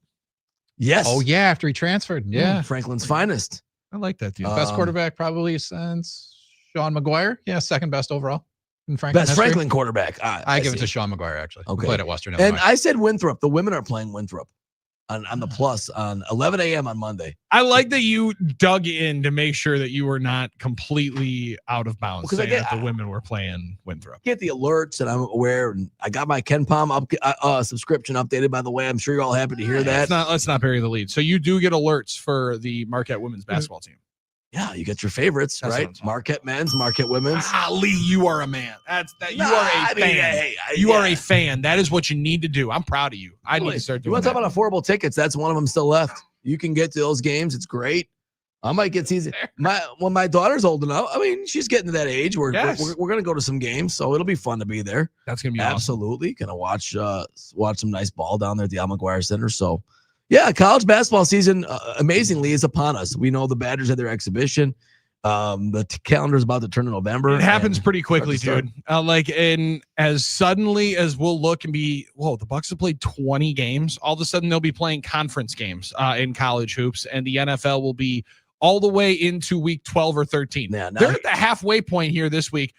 Can you believe? Oh my God! Oh my goodness, dog! It's Week week seven. 9 already. Incredible. What do Week you 9 mean? already. What do Halfway you through mean? the season already. The horse is from Schenectady. What's he talking about? I don't even. What's he talking about? It is a dose of reality how quickly this season goes and how quickly you realize who and what kind of team you really are. Right now, we realize that when Bucks basketball is on, we need to be a same game parlay of the day kind of team. I like that. Because last night, victorious. Night number 1, victorious. No Bucks basketball here tonight. But a World Series spectacle and a parlay of the day that we got eyed up at the Potawatomi Sportsbook. Time now for Billy's Parlay of the Day, brought to you by Potawatomi Sportsbook. Bet above the rest. All right, let's do it. Bet above the rest. Potawatomi Sportsbook, 877-794-1973. Going to get back to the texts in a moment, but Armin first. when you bet above the rest of the Potawatomi Sportsbook, you know that you're going for a phenomenal time. But yes, might interest everybody before tomorrow, a Thursday, when you can play with your rewards card for entries into the Bird Bash game show. Bird Bash. For a shot at $50,000 in cash. You can win big this October at Potawatomi Casino Hotel. Plus, your play also earns you a shot at the $300,000 December season finale. It's a Bird Bash only at Potawatomi Casino Hotel, Milwaukee. For more details, visit potawatomi.com/Bird Bash. So that's coming up tomorrow. I was excited for that. I got my alert because I am a rewards member. Yes, sir. Potawatomi Rewards. They've got a lot of great promotions. They email you free board game Mondays. You get the gift if you play a certain whatever it is. I mean, I got to get one of those. I was very strategically trying to figure out how I was going to go to the Potawatomi Sportsbook yesterday. Because, I was like, can you pick up this from the store? Go grab this. Yeah, but sure, I'm taking the long way. I also needed to cash a couple of tickets really quick. Sure. And it was we got there though. We were able to slide through very, very quickly. Did not run over to the Dragon Link, which I was proud of. Proud of. Oh, you're proud of that. Never mind. That's a good thing. Well, yes. I mean, I'd say that's right growth. I'll go for you. Yeah. Right there. Will you? That's nice. Okay, that's what I'm talking With about. your money. All right. That's awesome. I'm going to dignify that with a response. Instead, I'm going to start out with the parlay of the day, rolling with Dalton Varsho to get a base hit into this game. -125. Milwaukee's guy. Milwaukee's UWM guy. zone. UWM zone. And also, No, just saying, hey, for UW Milwaukee, Greg. Yeah, for sure. Myself, sorry. So there's a number of different ways that we could roll here on the parlay of the day. And Mookie Betts having a worse and shorter odds to get a base hit than Shohei Ohtani. Not something I had on my business card going into the same game parlay of the day here. Oh, he struggled. He struggled a little bit. He has been really struggling. But he's due, right? That's one way you look at it. You would think, but also anybody with the name Trey Savage is a guy that I want to find a way to fit into the parlay of the day at the Potawatomi Sports. What do you think his nickname was with his boys? What up, you savage? Dude, you're a savage. Right, yeah. The easiest and best nickname you possibly could have. What up, Sav? Out of Sav all Savage. the individuals that you look at their last names, you Right. go, must have been difficult going through high school with that name. Like, I think of former Patriots running back Danny Woodhead. Yes. Like, tough. Sophomore year might have been difficult. Tough. With a name like Trey Savage, probably a much better time. Probably awesome. Everyone loves saying it, Do we like a strikeout proposition for Trey Savage, who has K'd up 5, 7, 4, and 11 in the postseason so far in his starts? Like it better than, I don't know if they have outs recorded, because that's always tough in the World They Series. do have outs recorded. Outs recorded, not a parlayable stat, though. Because it's derivative to other Because it's things. derivative to hits and RBIs Interesting, and different things on the interesting. other side. I could see that. Okay, I like strikeouts. Are we rolling with that? Do you like over believe- 4.5 strikeouts? I don't know if I like it, but I think it could hit. Well, It'll then be a I sweat. don't like it if you don't Oh, like what it. would I I love say? it and I want some more of it. I don't walk in there looking at that Dodgers lineup and saying, boy, those are some strikeout machines. Now, can he get it? Yes. I just don't expect it. That's where you hope, okay, Teoscar Hernandez strikes That is out. very fair. All right, now you show me the strikeouts in the Dodger lineup. Pages or Pages? How do you say this? Pages. Yeah, he should strike out. You need guys like that to strike out. And like Kike and Teoscar have struck out, so maybe those guys it could hit. Can we get a Shohei strikeout in there? Maybe. Oh boy, maybe. I don't Is he know. due for one? Yeah, he struck out last night. All right. Do what you want. I don't know But what that if you're means, but okay. if Sounds you're good. asking to try and Shoulder win, shrug from Armin was just elite. Yeah, go ahead. Hey, man, sure, enjoy it. here's this hornet's nest. Reach in there and grab them and see what happens. Maybe you'll kill one. Yeah, maybe. Or you might get stung and lose. I think we might catch it though. It might work out. Sure. No, we're gonna roll sure, Will sure, Smith sure. over 1.5 total bases. Oh, okay, there I for like the that. Dodger variety, and That's good. I kind of like over 8.5 plus money. I think there's some runs in this. Is an important game. No, that's true, and both teams have the ability to explode score quickly. offensively. Yeah, slugging, especially we talk about Toronto. We know about the Dodgers. And the other thing is, it could be boom or bust for a rookie. It could be boom or bust for Blake Snell tonight, who didn't look because he's pitching, right? Yes, he is. He hasn't Yes. looked. He didn't look all that good. I mean, he did against us. Didn't look all that good in game one. So Mhm. could be a boom or bust situation. Also, Maybe you get another one of those extra inning games. You never know what's going to happen. Give your chance to boost some over on the runs a little bit more. So yeah, see, and that's exactly what I'm thinking. Yeah. And if this Dodger bullpen is into the game, we feel a whole lot better. Over 8.5 runs. Let's go Dalton Varsho with a hit. Will Smith, been phenomenal this postseason. 0-for-4 last night. Turns it around. Has a big night here tonight. 1.5 total bases for the Dodger catcher. Plus 550 at the Potawatomi Sportsbook. I love it, Billy. Let's go get another win. Last night was Giannis finished it by half with that dunk. So that was exciting. All right, before we hit the break, I want to do this because you guys got me on the Albany Great Danes, right? Mm-hmm. So do you guys know what Wisconsin starts off with? I'm going to tell you. It's Campbell out of the CAA. Campbell? Campbell out of the Coastal. Used to be the Colonial. Quietly changed that to the Coastal a couple years ago. Wow, look at that sly work. If either of you, but without looking it up. Can I ask for a hint? If you can give me the mascot Campbell for Rams. Campbell, if you is that your guess? Yeah. The Rams? Yeah. No. Damn.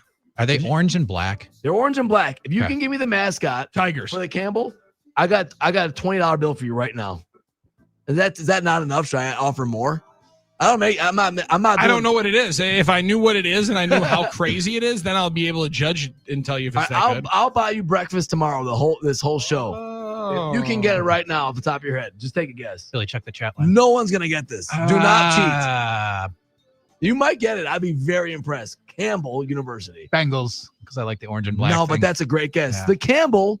I'm not kidding you. Fighting camels. The Fighting Camels. Yeah, I was gonna get that. That sounds like a mascot out of like a sitcom show. Like, you know what I mean? Like one of those things like goofy mascots. Campbell University Fighting Camels. Where is Campbell? I usually know where somewhere in North Carolina. I want to say one of the Carolinas. Yeah, there's just a couple All I know colleges is in North Carolina. They gotta have an electric mascot. Are you kidding me? Dude, their mascot's awesome.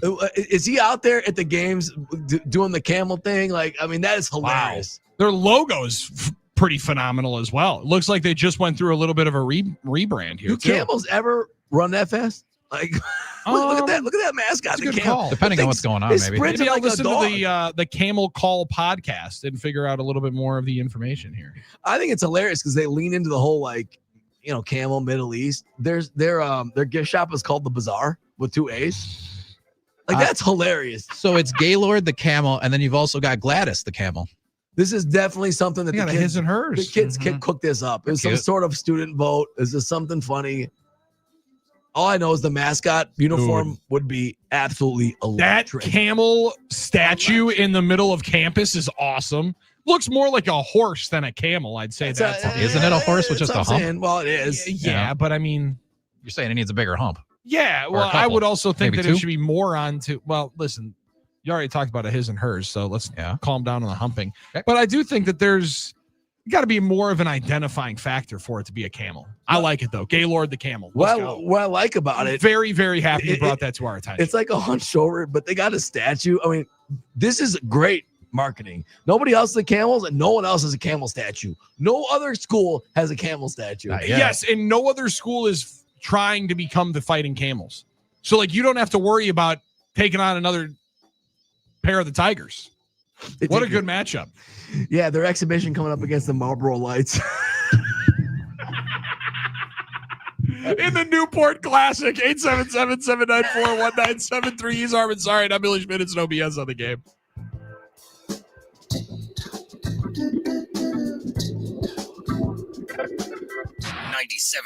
The Game.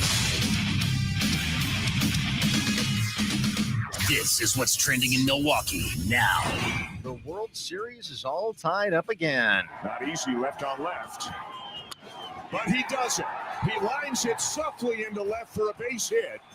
That'll chase Varsho home. It's an RBI single for Jimenez, and it's 3-1. Play-by-play courtesy of SN Toronto. The Blue Jays beat the Dodgers 6-2 in Game 4 of the World Series. Game 5 is tonight. Trey Savage pitches against Blake Snell. To the NBA, where the Bucks are off to a good start. At Fiserv Forum last night, they improved to 3-1 by beating the Knicks 121-111.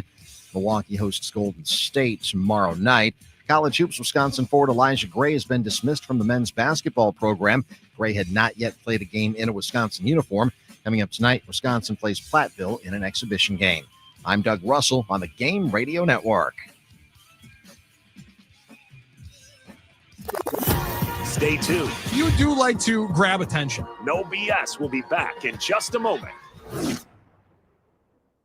iHeartRadio soundtrack flashback. John Travolta and Olivia Newton-John. Name a better duo. 1978's Grease had a soundtrack full of hit songs in their own right and a few created just for the film, like Hopelessly Devoted to You. Hopelessly devoted to you.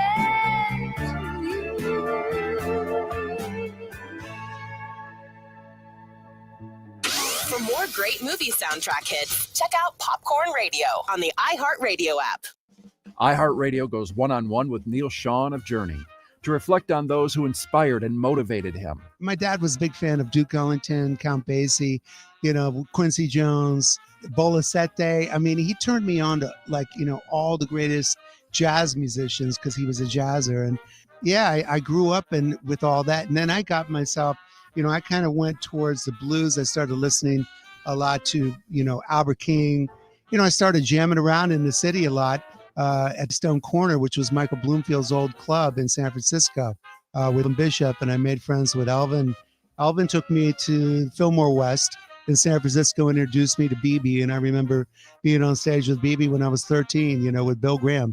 Met Bill Graham too. It was for just, amazing time. Keep listening to iHeartRadio for more Neil Sean and all your favorite artists. Now, a year in rock spotlight, 1975. In September, the Isley Brothers have a #1 album, The Heat Is On, driven by the #4 single, Fight the Power. Alive is a 2-record live album that goes to #9 for Kiss. They released the single Rock and Roll All Night, which goes to #12.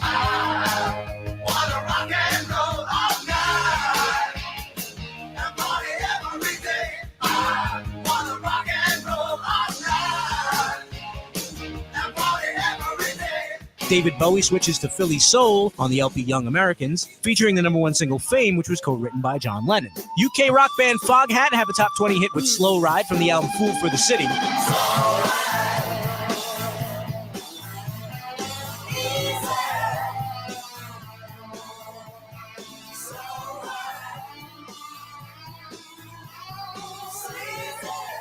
In October of 75, Pink Floyd released their follow-up to Dark Side of the Moon. Wish You Were Here goes to #1 in the US and the UK.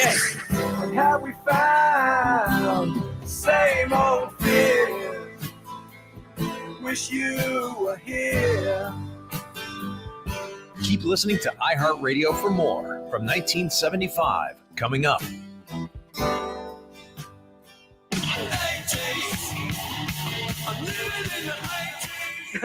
No, man. No, you got a middle name? Yeah, I guess. Your middle name is Ralph, as in puke. Your birth date's March 12th. You're 5'9.5". You weigh 130 pounds. And your social security number is 049380913. Wow. Are you psychic? No, Would you mind telling me how you know all this about me? I stole your wallet. You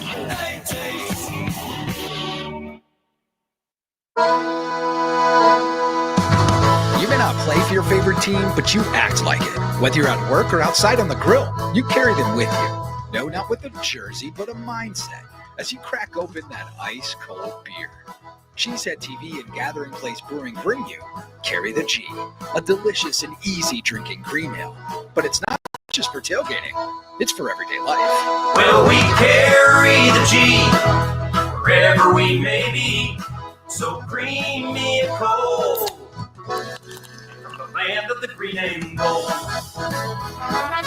Available throughout Wisconsin. 21 plus. Drink responsibly. Well, it's 1 for the money, 2 for the show, 3 to get ready. Now go, cat, go, but don't you step on my blue suede shoe. Welcome back to the show. It's No BS round and third, heading for home and finding out that there is now more competition in the podcast world. Back up, folks. There goes everything for us, Billy. I mean, that we had our whole future set and everything until the Fourth and Favre podcast. Oh, that's fine. Has been debuted. Episode 1 available now. Brett Favre. I don't know why people around here, no one's going to be interested in listening to Brett Favre compared to compared to us. No, that's pretty cool. Brett's, sticking his head in the podcast world. Why not? Everyone else has. I didn't think I'd see him do it, but Like Rodgers is the type of guy I thought eventually would want to do it because of, he wants to hear himself talk and stuff. Sure, really. I thought Brett would be cool chilling out, not doing it, but it's a business opportunity. There's no doubt he's going to make Hall money. of Famer Brett Favre and David Cano. I was going to say, who's his Roan? As they go through all the hottest takes in sports. Interesting. This seems really like just formulaically slapped together. No, I shouldn't say that. Fourth and Favre is finally here. Episode 1 is up on YouTube, Spotify, Apple, and other podcasting forums. Does it seem like he's a guy that wants to go through all the hot takes in sports? No. I mean, kind of. This week, the gunslinger, Favre, just if you were wondering. Sure. Brett Favre's the gunslinger. I knew that. Yeah. This week, the gunslinger. Yeah. Brett Favre. Yeah. Comma. Correct. Yep. Talks about the passing of Nick Mangold, which is that's going to be brutal story. They played together in New York. One of the saddest stories, man. Absolutely, just terribly sad. Yeah. It sounds like from everybody that encountered him and was friends with him and played with him, he sounds like one of the greatest people to be around. Mm-hmm. And listen, 41 is so far too young, especially with so much life still to live. Terrible story that came down. And we wish nothing but the absolute best and thoughts to his family. But then talk about passing of Nick Mangold. Aaron Rodgers playing the Packers. The World Series, UFC, come on now. And Arch Manning. All right. And I'll tell you, I care about a few of Brett Favre's takes on those. Well, yeah. I did not know that I needed to know Brett Favre's takes on the UFC, but I'll tell you this, I'm very excited for him now. It's not that I'm uninterested. It's Brett Favre, and he was always a good storyteller, great storyteller in his day. You know? Yeah. When he played for podcasting, he would it's have a little these slower and deliberate. Sure, that's what I mean. But early in his career, he'd have these really long podium press conferences. People loved it back then. He would just tell stories and be the shucks. And now I don't know. And this is a topic that's going to be tough to broach. I mean, obviously there's, the diagnosis, the Parkinson, things like that. Is it going to, the cognitive situation with Brett? I don't know what it is. I hope it's great. And that's one reason I want to listen to this, is to make sure he's good and, all these things. Very true. Yeah. And to listen to him. So I could see it being interesting with a lot of the topics like this. And maybe it's going to be something we don't expect, Billy, but one of the first comments and one of the retweeted ones is Brett Favre now is a podcast. I'll admit that I'm intrigued by what topics they may discuss in future podcasts. Yeah, I mean, it's Brett Favre, right? So he's going to bring a level of here we go. Audience. What a win in World Series Game 3. Big win for the Dodgers. And Ohtani is incredible. Never seen anything like it in baseball. # World Series. Okay. Yeah. I mean, I just hope this isn't formulaic. Like, I want to hear him tell funny stories about back in the day and all these things. I hope you know that is not what you're hearing. That's the thing. I want that stuff. This is going to be more of a letdown than us thinking and somehow believing that we were going to get Michael Jordan breaking down the game that's happening on NBC. You're absolutely right. This isn't going to be like Jeff Teague telling funny stories. This is going to be Brett Favre looking and saying, no, I do believe that Shohei Ohtani is the best player of all. I hope they just get into some LeBron Jordan debates. I want to hear them get into the most formulaic sports conversations. Pete Rose. Like, I want to hitter. Oh, yes. Pitch clock in baseball. You like it or not? Make this like the Magic Twitter account. Like, yes. That would Can we be get funny. some Brett Favre overtime takes? Now, that's what I'm talking about. The irony would be great. Now, that's funny. That'd be awesome. Because how do you set yourself apart besides being Brett Favre? His mere existence will, but there are so many podcasts now. I mean, I don't know. Wait for Brett to start breaking down Pro Football Focus numbers. That's going to be a game changer. Like if he goes like, these are my favorite hunting spots by county in Wisconsin when I played, people would be eating that alive. Big fans. That type of thing. He does have a deer on his shirt in the picture. Sure. Okay. Yeah. He likes to hunt. Bango? No. Okay, no, good. not Bango. No, like definitely one that you've hunted. You're okay, buddy. Bango's still hanging out with us in the studio, by the way. If you're watching on the YouTube or X stream, you can see. Strategically placed there. Here. Very well done. Yeah, he's doing a good job, and he's blocking out the haters. He also said Game 4 in L.A. If they pitch to Shohei Ohtani, I think the Dodgers take it again. What's your pick? That's not real. Is that really what it is on there? Oh, that's from Brett Favre's Twitter account, yeah. Invigorating. You don't need this, Brett. You don't need this, man. Brett, we got other things we could be doing. Go and enjoy your time. Go and enjoy that tractor. We hope you enjoyed this radio show. I know we enjoyed doing it. We love doing it. We love doing it, guys. Really enjoyed doing the show today. It was a listening. phenomenal time. Thank you to Jim Polzine for joining us. That was awesome. Thank you to Andrew Ludwig for phenomenal effort. after working late last night at the Bucks game, coming in here, hanging out with us. Armin, great job today. Great job, Bill. You did great. Luddy, great producing, man. But we got to get better tomorrow. We'll try on a thirsty Thursday. It's been no BS. Back in 20 hours.